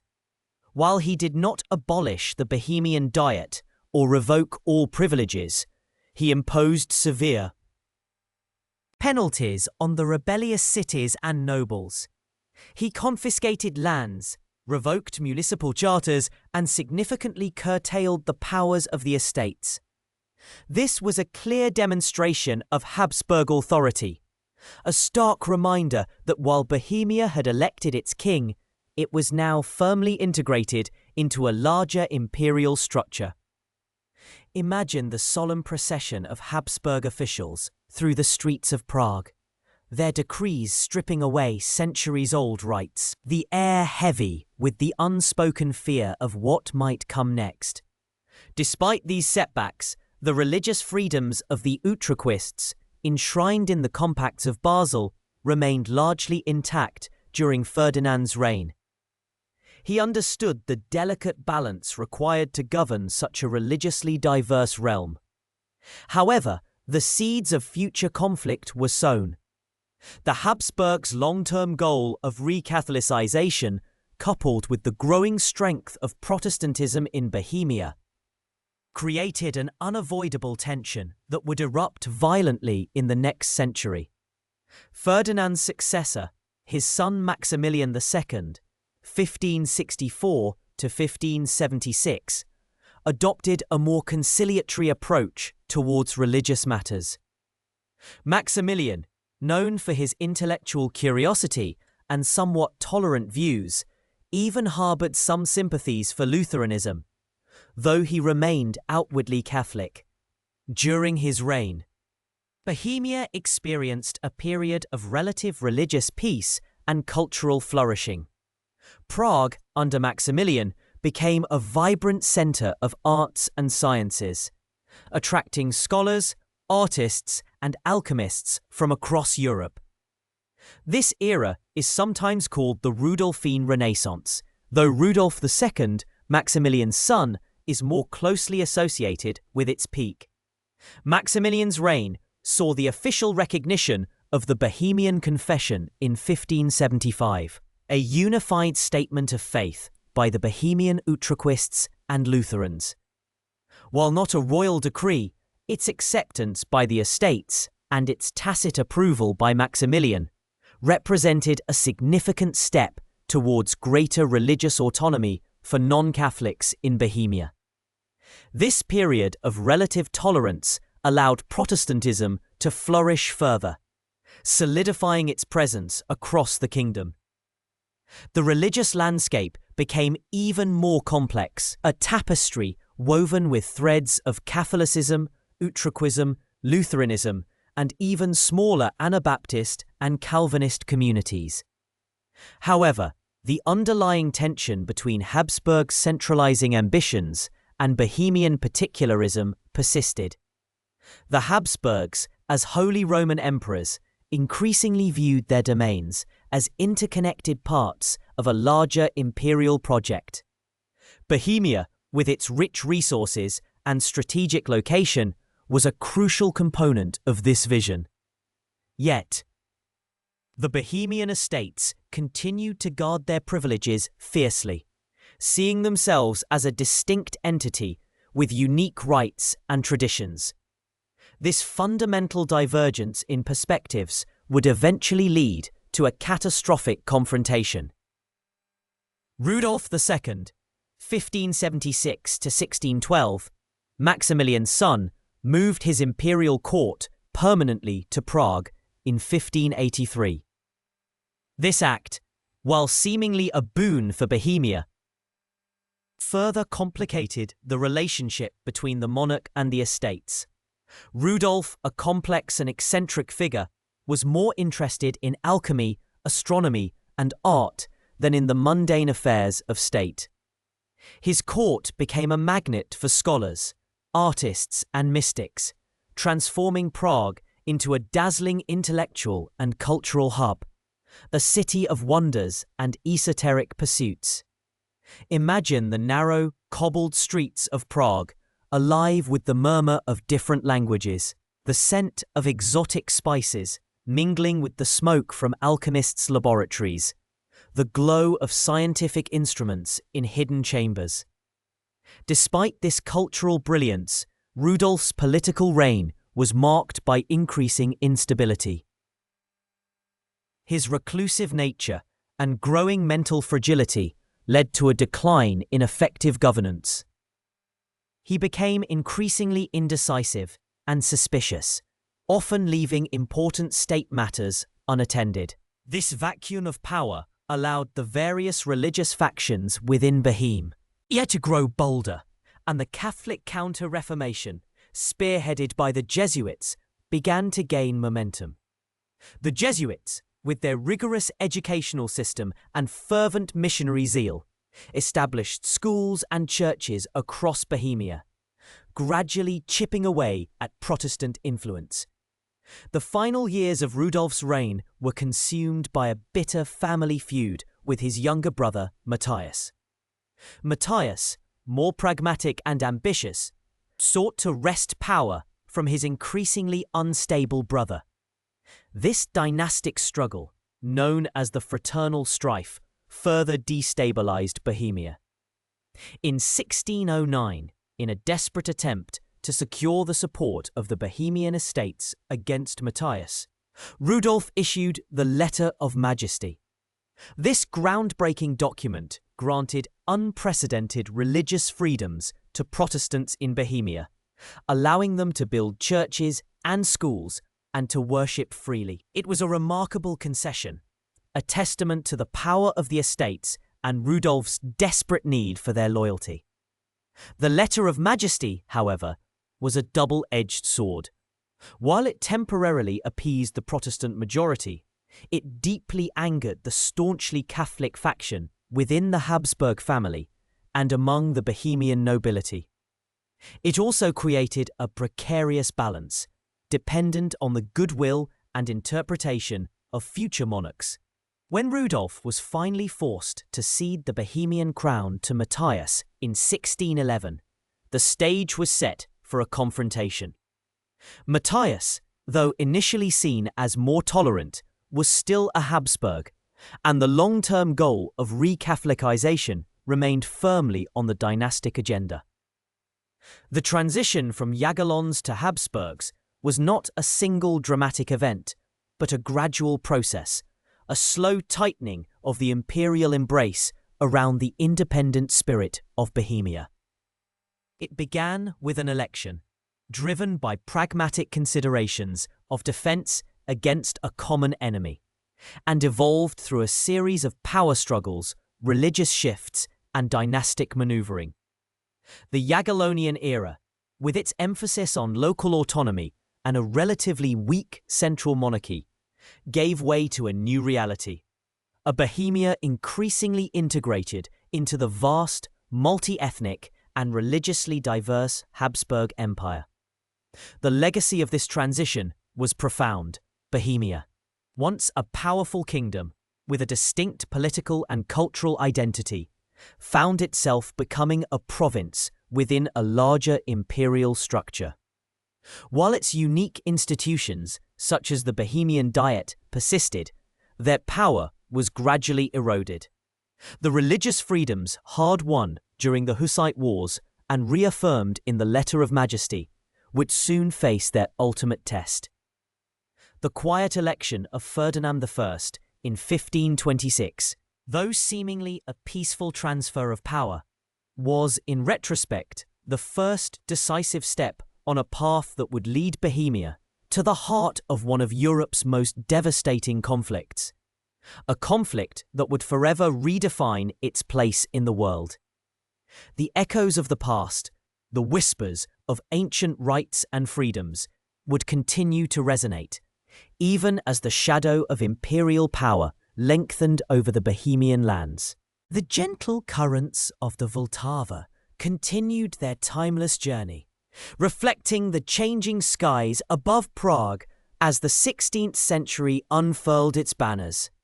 For Bohemia, these were years marked by an uneasy dance with the mighty Habsburg dynasty, a relationship that would profoundly reshape its destiny. The Jagiellonian line, which had offered a measure of independence to the Bohemian crown, had faltered.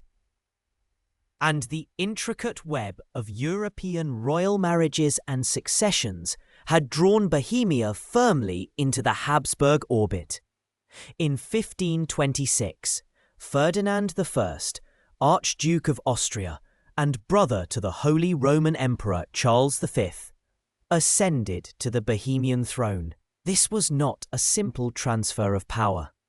It was the beginning of a centuries-long struggle for the soul of Bohemia, a contest between the ancient rights and freedoms of the Bohemian estates and the centralizing, Catholicizing ambitions of the Habsburgs.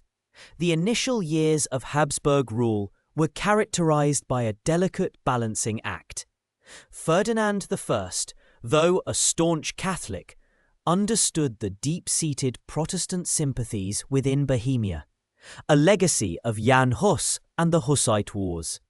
He largely tolerated the Utrechtist Church, a moderate Hussite denomination that had been formally recognized by the Compacts of Basel in the 15th century. Yet beneath this surface calm, the seeds of conflict were being sown. The Counter-Reformation, a vigorous Catholic revival movement, was gaining momentum across Europe, spearheaded by the Society of Jesus, the Jesuits, who established their presence in Prague in 1556. Their mission was clear: to reclaim lost souls for Rome, and Bohemia, with its strong Protestant leanings, became a key battleground. The reigns of Ferdinand's successors, Maximilian II and Rudolf II, offered a brief respite, particularly under Rudolf II, who moved his imperial court to Prague in 1583. Rudolf was a fascinating, enigmatic figure, a patron of the arts and sciences, an alchemist, and a collector of curiosities, who perhaps, due to his own eccentricities and intellectual curiosity, was more inclined to religious tolerance than many of his Habsburg relatives.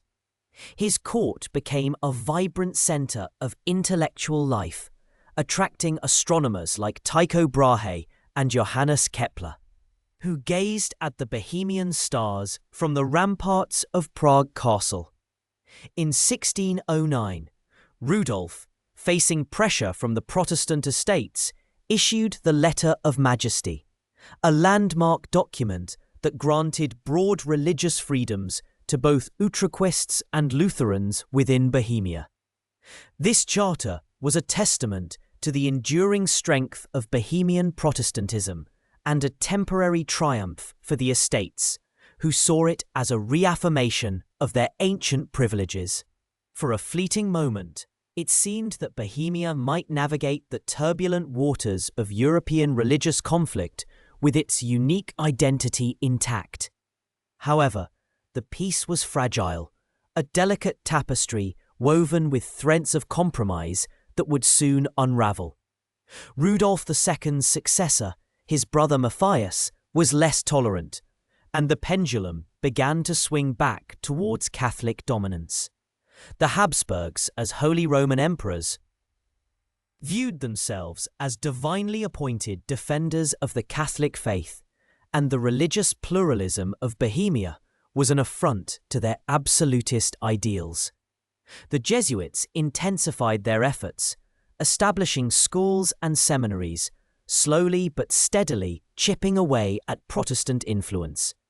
The tension simmered, a low rumble beneath the surface of Bohemian society, as the Protestant nobility watched with growing apprehension, fearing the erosion of their hard-won freedoms. The inevitable clash arrived with the ascension of Ferdinand II in 1617, a devout and unyielding Catholic who had been educated by the Jesuits and harboured no sympathy for Protestantism. He was determined to restore Catholicism as the sole religion throughout his domains, viewing the Letter of Majesty as an unacceptable infringement on his royal authority. His policies were immediate and uncompromising. He began to curtail Protestant liberties, appointing Catholic officials to key positions and ordering the closure of Protestant churches. The Bohemian estates, proud and fiercely protective of their ancient rights, saw this as a direct violation of the Letter of Majesty, a betrayal of the trust placed in their monarch. On a crisp May morning in 1618, the simmering discontent boiled over into open rebellion. A group of Protestant noblemen, enraged by the perceived injustices and the systematic undermining of their religious freedoms, marched to Prague Castle. Their target was the imperial chancellery, where they confronted two of Ferdinand's Catholic regents, Jaroslav Borzita of Martinitz and Wilhelm Slavata of Clumetz, along with their secretary, Philip Fabricius. A heated argument ensued, escalating quickly into a furious confrontation. The nobleman, invoking the ancient Bohemian tradition of defenestration, throwing disliked officials out of a window, seized the three men and hurled them from a high window of the castle. Miraculously, They survived the fall, landing in a pile of refuse, or, as some accounts suggest, a dung heap, escaping with only minor injuries. This event, known as the Second Defenestration of Prague, was more than a dramatic act of defiance. It was a spark that ignited the conflagration that would become the 30 Years' War, a devastating conflict that would engulf much of Europe and irrevocably alter the course of Bohemian history. The defenestration was a declaration of war, a clear rejection of Habsburg authority. The Bohemian estates, now in open revolt, deposed Ferdinand II as their king, and, in a bold move, offered the crown to Frederick V, the Elector Palatine, a prominent Calvinist prince and son-in-law of King James I of England. Frederick, known as the Winter King, due to his brief reign, accepted, hoping for support from other Protestant powers. However, this support never fully materialized. The response from the Habsburgs and their Catholic allies was swift and decisive. Ferdinand II, now Holy Roman Emperor, assembled a formidable army with the help of the Catholic League, led by the experienced general Count Tilly. The decisive confrontation came on November 8, 1620, at the Battle of White Mountain, just outside Prague. The Bohemian forces, a hastily assembled and poorly coordinated army of Protestant estates, were utterly routed in a battle that lasted barely an hour. The defeat was catastrophic, not merely a military loss, but a death knell for Bohemian independence and religious freedom. The aftermath of White Mountain was brutal and far-reaching. Ferdinand II, now firmly in control, exacted a terrible revenge. The leaders of the Bohemian Revolt, 27 Protestant noblemen, were publicly executed in Prague's Old Town Square in June 1621, their heads displayed on the Charles Bridge as a grim warning. This act of retribution sent a chilling message throughout Bohemia, crushing any remaining spirit of resistance. The Letter of Majesty, the cornerstone of Bohemian religious freedom, was publicly torn up and burned. The years that followed were a period of intense repression and forced re-Catholicization, known as the Dark Ages, temno, in Czech historiography. The Habsburgs embarked on a systematic campaign to eradicate Protestantism and consolidate their power. Thousands of Protestant noble families were stripped of their lands, which were then redistributed to loyal Catholic nobles, often foreign mercenaries who had served the emperor. This massive transfer of wealth and property fundamentally altered the social and economic landscape of Bohemia, replacing the old Bohemian aristocracy with a new, largely German-speaking Catholic elite. The Counter-Reformation intensified with unprecedented vigor. Jesuit missionaries fanned out across the countryside, establishing schools, building churches, and converting the populace, often through coercive means. Protestant books were burned, and those who refused to convert faced persecution, exile, or the loss of their property. It is estimated that by the mid-17th century, the Bohemian population had been reduced by as much as a third due to war, disease, and forced emigration. Many skilled artisans, intellectuals, and merchants who were often Protestant fled the country, taking with them their expertise and contributing to a significant brain drain. The once vibrant and religiously diverse Kingdom of Bohemia was transformed into a bastion of Habsburg Catholicism, its ancient autonomy severely curtailed. The Bohemian Crown lands, which had once enjoyed a unique constitutional relationship with the Holy Roman Empire, were effectively reduced to a province of the Habsburg monarchy. The Bohemian Diet, the traditional assembly of estates, lost much of its power, and the kingdom's separate legal and administrative institutions were gradually subsumed into the centralized Habsburg bureaucracy in Vienna. The German language began to gain prominence in administration and education, slowly eroding the standing of Czech. One of the more poignant lesser-known details from this period is the fate of the Bohemian Brethren, or Unity of the Brethren, a Protestant denomination with deep roots in Hussite traditions. They were among the most severely persecuted groups. Their communities were dismantled, their leaders exiled, and their literature suppressed. One of their most famous members, Jan Amos Comenius Komensky, a renowned educator and theologian, was forced into exile, spending the rest of his life advocating for educational reform and religious tolerance from abroad. His poignant writings often expressed a deep longing for his lost homeland, reflecting the collective sorrow of a nation dispossessed of its spiritual and political freedom. His work, though written in exile, continued to inspire generations and remains a testament to the enduring spirit of Bohemian intellectualism. The devastation of the 30 Years' War, which raged for nearly 3 decades after the defenestration of Prague, left Bohemia scarred and impoverished. Armies crisscrossed the land, pillaging, burning, and spreading disease. Villages were depopulated, fields lay fallow, and cities suffered immense destruction. The vibrant cultural and economic life that had characterized Bohemia for centuries was severely diminished. Historians still debate the precise extent of the demographic and economic decline during this period. While some older estimates suggested a population reduction of up to 70%, more recent scholarship, though still acknowledging a devastating impact, suggests a figure closer to 30 to 40%. Regardless of the exact numbers, the human cost was immense, and it would take generations for Bohemia to recover from the trauma and devastation. The war not only reshaped the political map of Europe, but also fundamentally altered the identity of Bohemia, transforming it from a semi-independent kingdom with a strong Protestant tradition into a loyal Catholic province within the vast Habsburg Empire.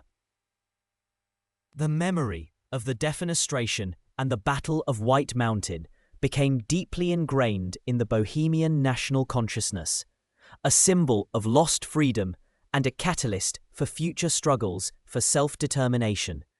The Vltava, ever flowing, continued to bear witness to these profound changes, its waters reflecting the somber hues of the kingdom forever altered. The dust of the 30 Years' War, though settled, left a profound imprint on the Bohemian landscape, a scar that would take generations to heal. Yet, from this very devastation, a new artistic and spiritual fervour began to bloom, one that would redefine the very essence of Bohemian identity, the Baroque. It was an era of dramatic contrasts, of fervent faith interwoven with burgeoning reason, where the grandeur of imperial power met the quiet stirrings of a new intellectual dawn. The Habsburgs, having firmly reasserted their control, embarked on a deliberate program of re-Catholicization and cultural renewal. This wasn't merely about imposing religious dogma. It was about rebuilding, both physically and spiritually, a kingdom ravaged by decades of conflict. And the chosen aesthetic for this grand endeavour was the Baroque, a style perfectly suited to express triumph, devotion, and a theatrical sense of the divine. Imagine walking through Prague in the late 17th or early 18th century. The city, once scarred and sombre, was gradually being transformed. New churches, their domes soaring heavenward, began to punctuate the skyline. Their facades, adorned with elaborate sculptures of saints and angels, seemed to ripple with movement, inviting the eye to follow their dynamic lines. Inside, the experience was even more overwhelming. Gilded altars gleamed, frescoes depicting heavenly scenes unfurled across vaulted ceilings. and the air itself seemed to hum with the echoes of sacred music. This wasn't just an imported style, it was absorbed, adapted, and given a distinctly Bohemian character. Local architects like Kilian Ignaz Dientzenhofer and sculptors like Matthias Bernhard Braun imbued their creations with a unique emotional intensity and a vibrant, almost playful energy. Dientzenhofer's Church of St. Nicholas in Malá for instance, is a masterpiece of Baroque dynamism, its interior a breathtaking symphony of light, shadow, and illusion. The sheer scale and opulence of these structures were meant to inspire awe, to remind the populace of the glory of God and the benevolent power of the Habsburg monarchy. It was a visual language designed to heal, to uplift, and to re-establish a sense of order and belonging in a society that had experienced so much upheaval. Beyond the grand churches, Baroque art permeated every aspect of life. Palaces, both imperial and noble, were rebuilt or redecorated in the new style, their interiors adorned with intricate stucco work, lavish tapestries, and dramatic ceiling paintings. Even smaller towns and villages saw the construction of Baroque chapels, Marian columns, and plague pillars, each a testament to renewed faith and a collective memory of past suffering. The countryside, too, began to reflect this aesthetic. Grand estates were landscaped with formal gardens, their geometric precision a reflection of a desire for order and control over nature. Fountains gushed, their waters playing over allegorical figures, and statuary dotted the pathways, inviting contemplation. This artistic flourishing was underpinned by a period of relative economic recovery, albeit one still deeply intertwined with the Habsburg imperial system. The agricultural sector slowly regained its footing, and mining, particularly of silver and coal, saw renewed investment. Trade routes, disrupted by the war, were gradually re-established, and Bohemian craftsmanship, especially in glass and textiles, found new markets. However, this prosperity was not evenly distributed. The vast majority of the population, still bound by serfdom, continued to toil under difficult conditions, their labour fueling the opulence enjoyed by the aristocracy and the church. The wealth generated by Bohemia's resources largely flowed into the imperial coffers in Vienna, underscoring Bohemia's position as a vital yet subordinate part of the Habsburg Empire. Amidst this Baroque splendour, a quieter yet equally transformative force began to stir. The Enlightenment. While the outward expression of society remained deeply rooted in religious tradition and monarchical authority, the intellectual currents flowing across Europe could not be entirely kept at bay. The ideas of reason, individual liberty, and scientific inquiry, though initially met with suspicion by the conservative Habsburg court and the Catholic Church, gradually found their way into Bohemian intellectual circles. This was a slow and often subtle process. Unlike in some Western European nations, where the Enlightenment often manifested as a direct challenge to established power, in Bohemia, it often took a more pragmatic and reformist bent. Emperor Joseph II, in particular, embodied this complex interplay of absolute rule and enlightened ideals. His reign, from 1780 to 1790, saw a flurry of radical reforms aimed at modernizing the empire, often bypassing traditional institutions and privileges. For Bohemia, this meant significant changes. In 1781, Joseph II issued the Patent of Toleration, a landmark decree that granted limited religious freedom to Protestants and Orthodox Christians. This was a monumental shift in a kingdom that had been rigorously re-Catholicized for over a century, offering a glimmer of hope for those whose ancestors had suffered persecution. It didn't equate to full equality, but it was a crucial step away from the rigid religious uniformity that had defined post-White Mountain Bohemia. Even more impactful was the abolition of serfdom, also in 1781. This wasn't a complete liberation, as peasants still owed labor services, robot, to their lords. But it granted them personal freedom, the right to marry without permission, and the ability to move and choose their occupations. This reform, though met with fierce resistance from the nobility, aimed to create a more productive and mobile workforce, aligning with Enlightenment ideals of individual utility and state efficiency. Joseph II also pursued extensive educational reforms, establishing new schools and promoting a more secular curriculum, aiming to create an educated populace capable of contributing to the empire's progress.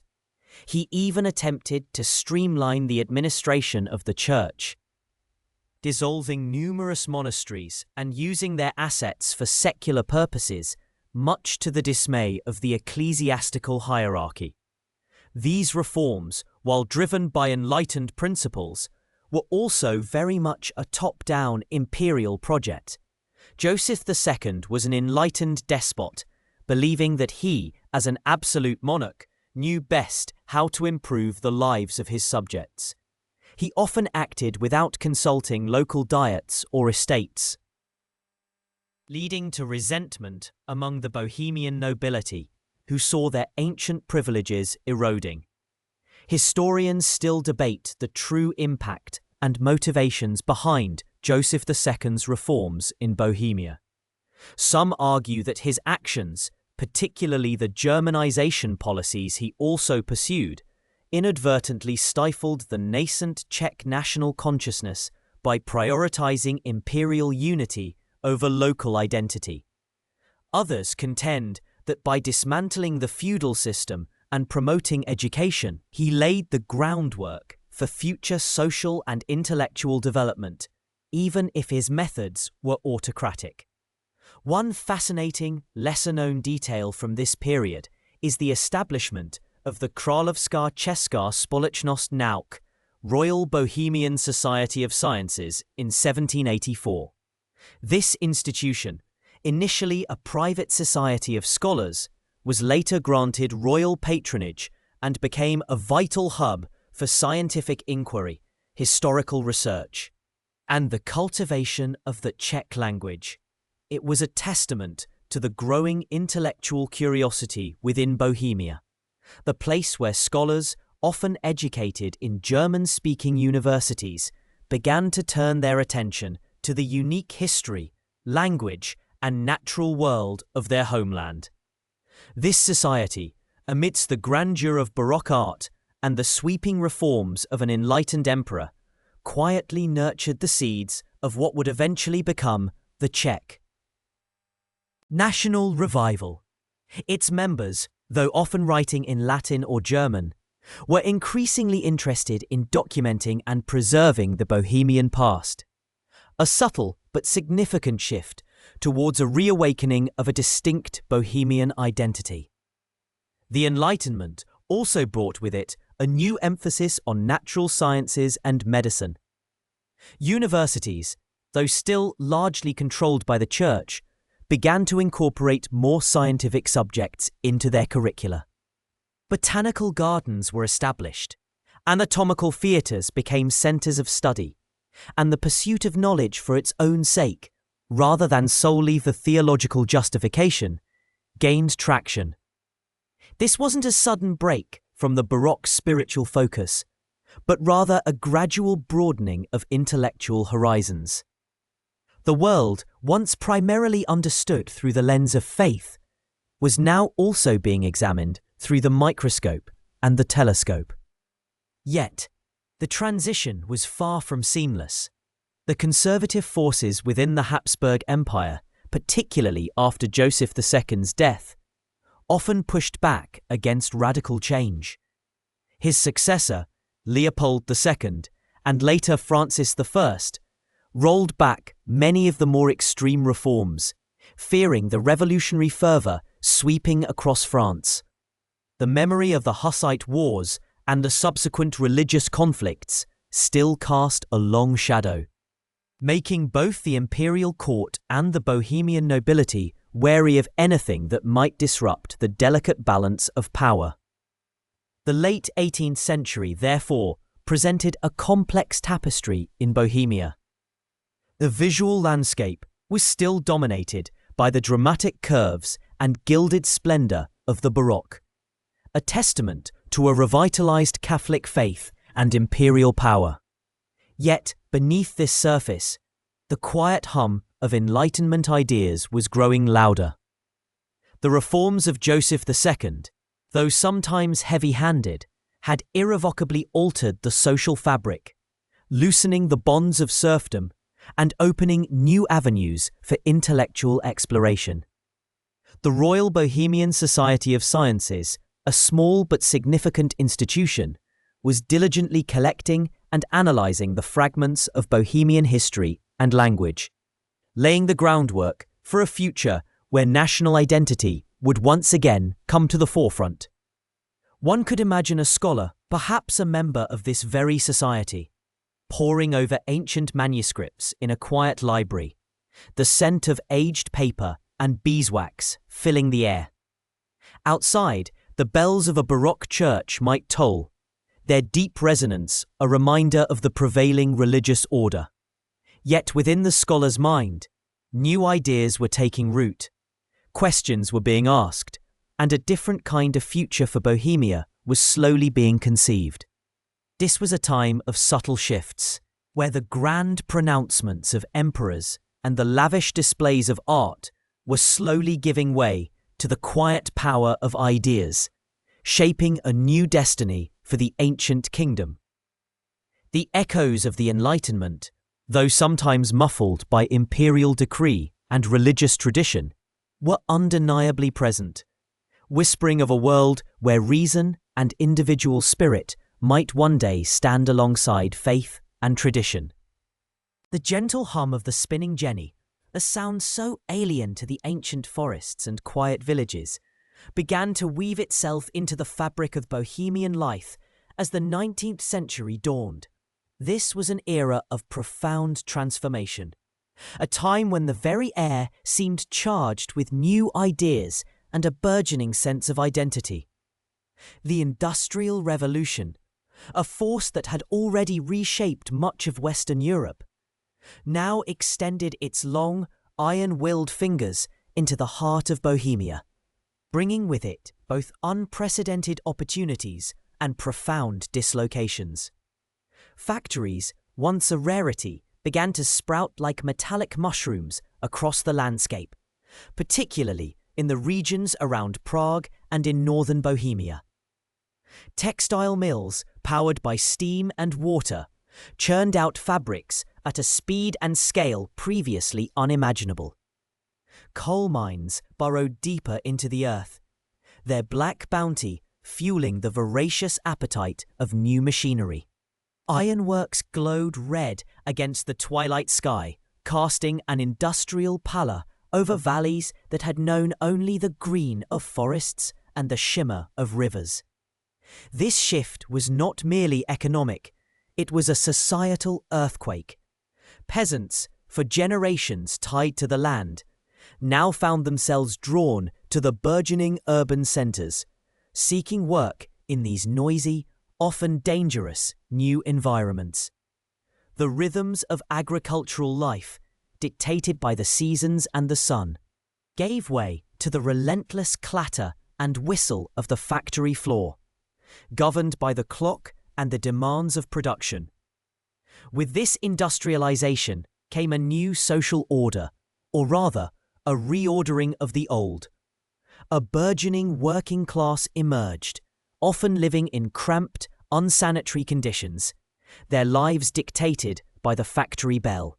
Alongside them, a new class of industrialists and entrepreneurs rose to prominence, their wealth and influence growing with each new factory and innovation. Yet amidst this whirlwind of change, another, perhaps even more potent force was stirring: the Czech national revival. For centuries, the Czech language and culture had been relegated to the periphery, overshadowed by German, the language of the Habsburg court, administration, and much of the educated elite. The trauma of the Battle of White Mountain in 1620 had initiated a long period of Germanization, and by the 18th century, many feared that the Czech language was on the verge of extinction, spoken primarily by peasants and a dwindling number of intellectuals. But the Enlightenment, with its emphasis on reason, national identity, and the value of vernacular languages, provided fertile ground for a resurgence. Scholars and patriots, often working in isolation, began to meticulously collect and preserve Czech folklore, songs, and historical texts. Joseph Dubrovsky, a Jesuit priest and linguist, is often considered the father of modern Czech philology. His groundbreaking work in the late 18th and early 19th centuries, particularly his detailed grammar of the Czech language published in 1809, provided a crucial foundation for its standardization and revival. He meticulously catalogued its rules and nuances, demonstrating its richness and complexity, and thus its worthiness of preservation. Following Dubrovsky, a new generation of intellectuals took up the mantle. Joseph Jungmann, another pivotal figure, dedicated his life to expanding the Czech vocabulary, often by coining new words or reviving archaic ones, to enable the language to express modern scientific, philosophical, and artistic concepts. His monumental 5-volume Czech-German dictionary, completed in 1835, was not just a linguistic tool, but a cultural declaration, proving that Czech was a fully capable and sophisticated language. These efforts were not merely academic, they were deeply political. To revive the language was to revive the nation, to assert a distinct Czech identity within the vast, multi-ethnic Austrian Empire. The national revival was not confined to academic circles. It spread through various cultural expressions. The theatre, in particular, became a powerful vehicle for national sentiment. Plays, written and performed in Czech, often drawing on historical themes or folk tales, resonated deeply with audiences, fostering a shared sense of heritage and pride. František Palacký, often hailed as the father of the nation, emerged as the preeminent historian of this period.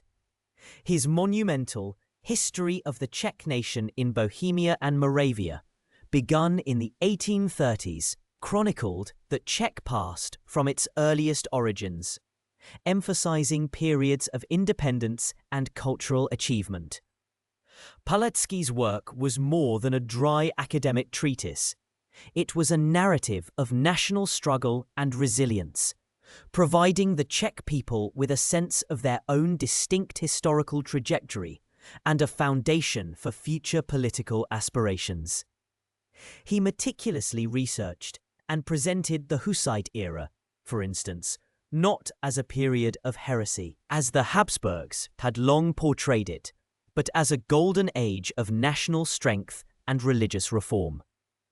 As the 19th century progressed, the demands for greater self-determination grew louder.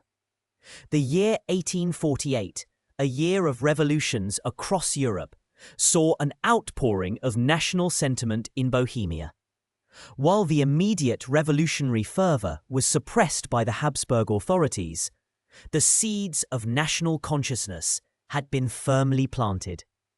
The Czechs, alongside other ethnic groups within the empire, began to articulate demands for greater political autonomy, language rights, and representation.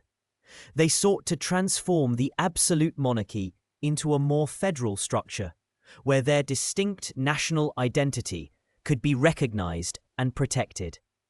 One of the more enduring mysteries of this period, and one that still sparks debate among historians, concerns the authenticity of certain literary works that emerged during the early stages of the national revival. The manuscript of Dvor Králové and the manuscript of Zelená hora, purportedly medieval Czech epic poems discovered in the early 19th century, were initially hailed as monumental proofs of the rich and ancient Czech literary tradition. They were celebrated as evidence that Czech culture was as sophisticated as any other in Europe. A powerful boost to national pride. However, doubts about their authenticity began to surface almost immediately, and by the late 19th century, prominent scholars like Tomáš Garrigue Masaryk, who would later become the first president of Czechoslovakia, definitively proved them to be forgeries.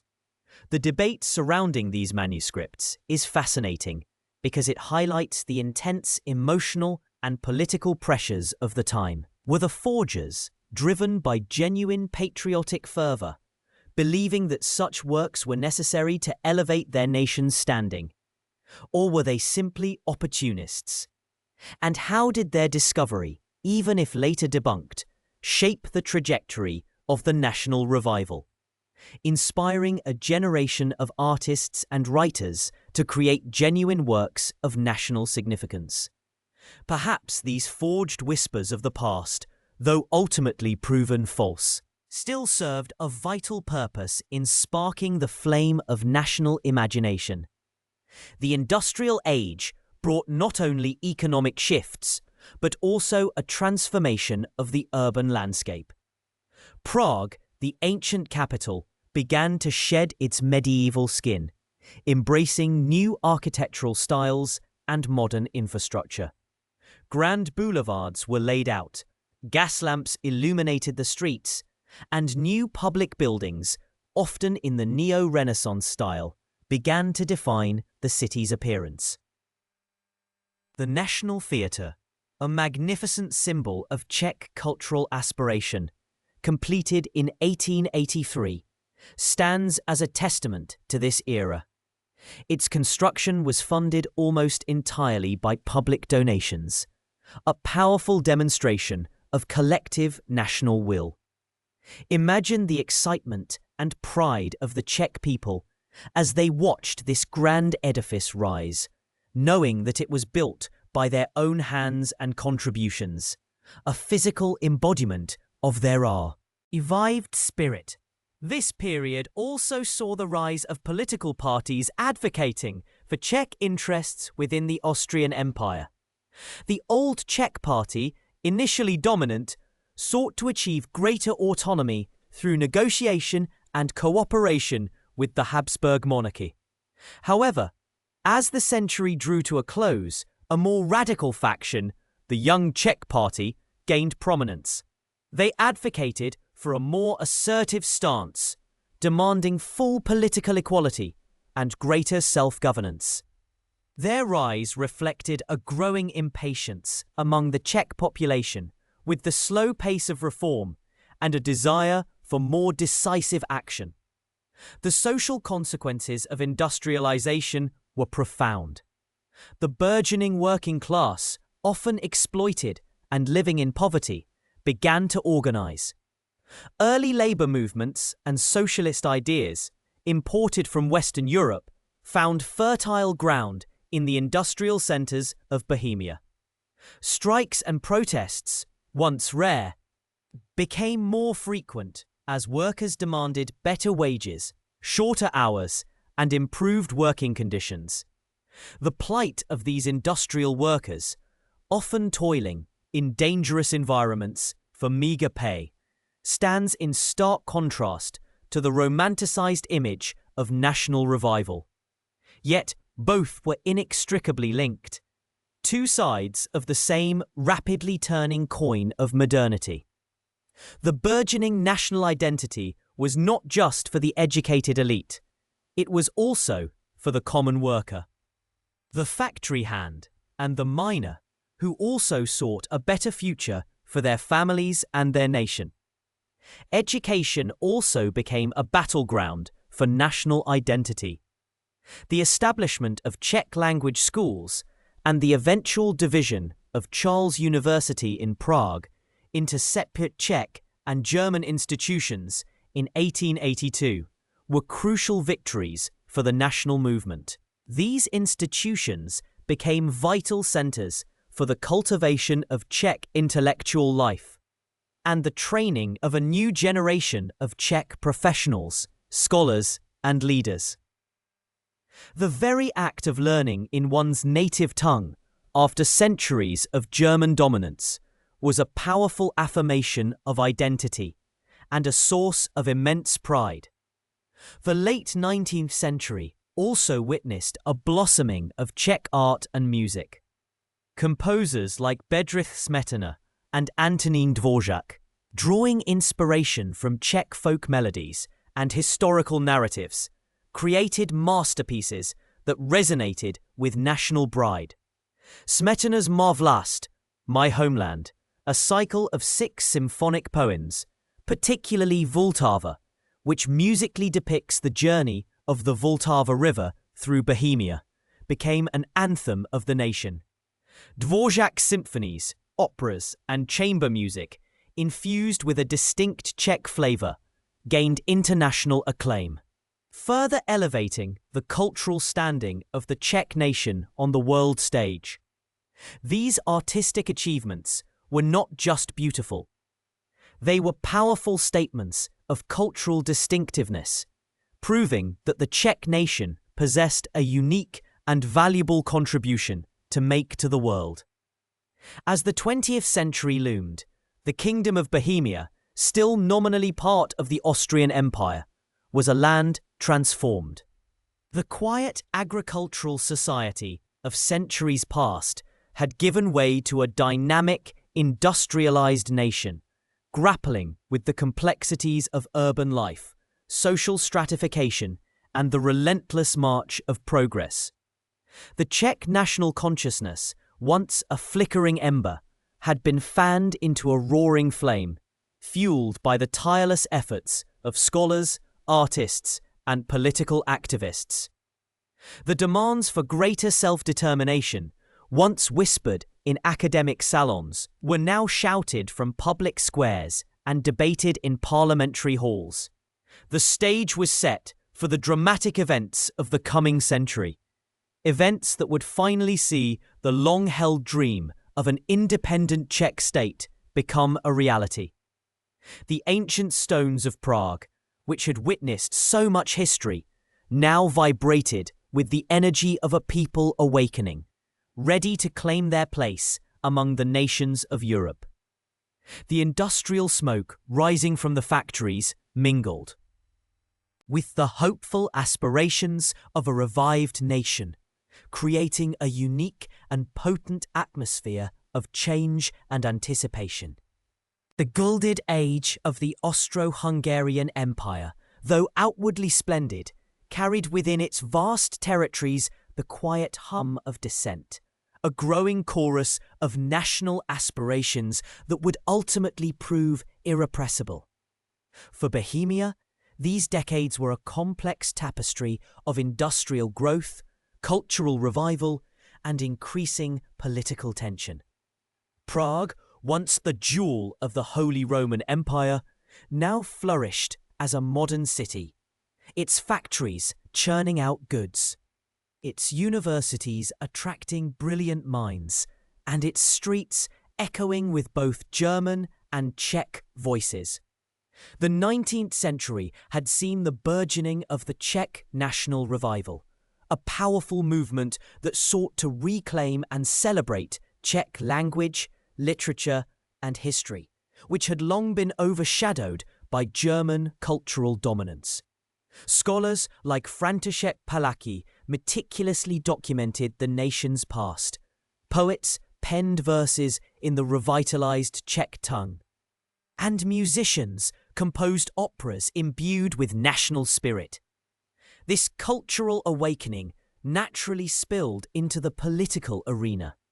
The Compromise of 1867, which established the dual monarchy of Austria-Hungary, had been a bitter pill for many Czechs.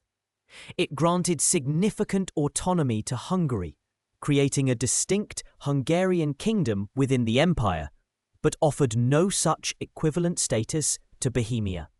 This perceived injustice fueled a persistent demand for a similar arrangement, a Czech compromise that would recognize the historical rights and distinct identity of the Kingdom of Bohemia.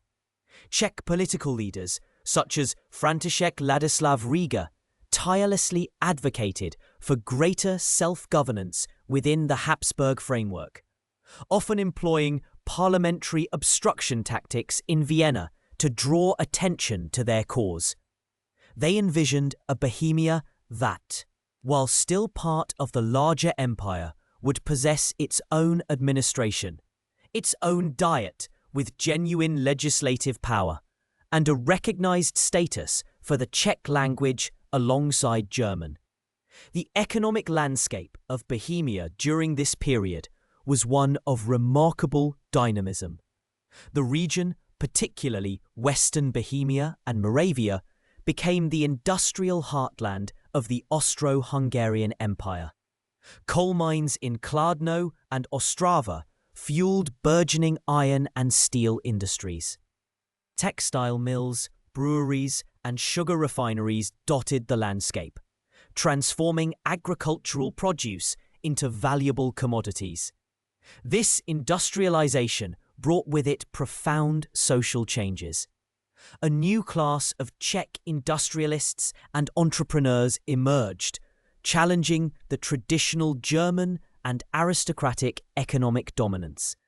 Simultaneously, a growing urban working class, often living in difficult conditions, began to organize, giving rise to socialist movements that added another layer of complexity to the political demands. The prosperity, however, was unevenly distributed, and the benefits of modernization did not always reach the rural areas with the same intensity. Culturally, the late 19th and early 20th centuries were a golden age for Czech arts and sciences. Composers like Antonín Dvořák and Bedřich Smetana, whose works often drew inspiration from Czech folklore and history, achieved international acclaim, their melodies weaving the very soul of the nation into symphonies and operas. Writers such as Jan Neruda captured the essence of Prague life, while artists like Alfons Mucha, though often working abroad, contributed to a distinct Czech aesthetic. The National Theatre in Prague, inaugurated in 1883, stood as a powerful symbol of Czech cultural self-assertion, built through public donations and dedicated to the performance of Czech drama and opera. This vibrant cultural scene was not merely an artistic expression, it was a powerful assertion of identity, a declaration that the Czech nation, though politically subordinate, possessed a rich and unique heritage worthy of recognition on the world stage. Yet, beneath this surface of cultural flourishing and economic growth, the political tensions simmered occasionally. Nearly boiling over into open conflict, language became a particularly potent flashpoint. Demands for the official use of Czech in administration, education, and public life often met resistance from German-speaking populations and segments of the imperial bureaucracy. The so-called Bodeny language ordinances of 1897, which attempted to make Czech and German equal official languages in Bohemia and Moravia, sparked furious protests from German nationalists and ultimately led to the collapse of the Austrian government. This incident vividly illustrated the deep-seated ethnic and linguistic divisions that crisscrossed the Bohemian lands, making any simple solution to the national question increasingly elusive. As the 20th century dawned, the intricate web of alliances and rivalries among European powers tightened, drawing the Habsburg Empire inexorably towards a precipice. The assassination of Archduke Franz Ferdinand in Sarajevo in 1914 ignited the conflagration of World War I, a conflict that would shatter the old order and redraw the map of Europe. For the Czechs and Slovaks, the war presented both a profound challenge and an unprecedented opportunity. Initially, as subjects of the Austro-Hungarian Empire, Czechs were conscripted into the imperial army, fighting on behalf of a state many felt little loyalty towards. However, as the war progressed, a growing number of Czech and Slovak intellectuals and politicians began to advocate for complete independence from the Habsburg monarchy. Key figures like Tomáš Garrigue Masaryk, Edvard Beneš, and Milan Rastislav Štěpánek emerged as the leaders of this independence movement. Masaryk, a philosopher and sociologist, travelled extensively, lobbying Allied governments for support for a future independent Czechoslovak state. He argued passionately that the principle of national self-determination, which the Allies increasingly espoused, should apply to the Czechs and Slovaks. Beneš, a shrewd diplomat, worked tirelessly behind the scenes, building international connections and garnering political backing. Štěpánek, a Slovak astronomer and general, helped organize Czechoslovak legions, volunteer military units formed from Czech and Slovak prisoners of war and émigrés who fought alongside the Allied forces on various fronts, most notably in Russia. These legions, numbering in the tens of thousands, became a powerful symbol of the nascent nation's determination and capacity for self-defense. The war years were a period of immense hardship for the people of Bohemia. Resources were diverted to the war effort, leading to shortages of food and fuel. Industrial production, though vital for the empire, meant long hours and difficult conditions for workers. The suppression of dissent was harsh, and any expressions of Czech nationalism were met with suspicion and punishment by imperial authorities. Yet, paradoxically, the very pressures of war intensified the desire for independence. The vision of a democratic, independent Czechoslovakia, free from Habsburg rule and German cultural dominance, began to coalesce into a concrete political program. By 1918, as the Central Powers faltered and the Austro-Hungarian Empire teetered on the brink of collapse, the efforts of the independence movement bore fruit. President Woodrow Wilson's 14 points, which emphasized national self-determination, provided a crucially ideological framework. On October 28, 1918, with the empire dissolving around them, Czech leaders in Prague peacefully declared the establishment of an independent Czechoslovak republic. This momentous event marked the formal end of the Kingdom of Bohemia, a political entity that had existed in various forms for over a millennium. The ancient crown lands of Bohemia, Moravia, and Silesia, along with the Slovak territories, now formed the core of this new nation. The transition was remarkably smooth, largely due to the meticulous planning of Masaryk and his colleagues, and the general exhaustion and disarray of the imperial administration. Masaryk was elected the first president of Czechoslovakia, a figure revered as the President Liberator. The new republic was envisioned as a democratic, multi-ethnic state, committed to parliamentary principles and the protection of minority rights. Though the reality of integrating diverse populations and historical grievances would prove challenging in the decades to come. The legacy of the Kingdom of Bohemia, however, did not simply vanish with its dissolution.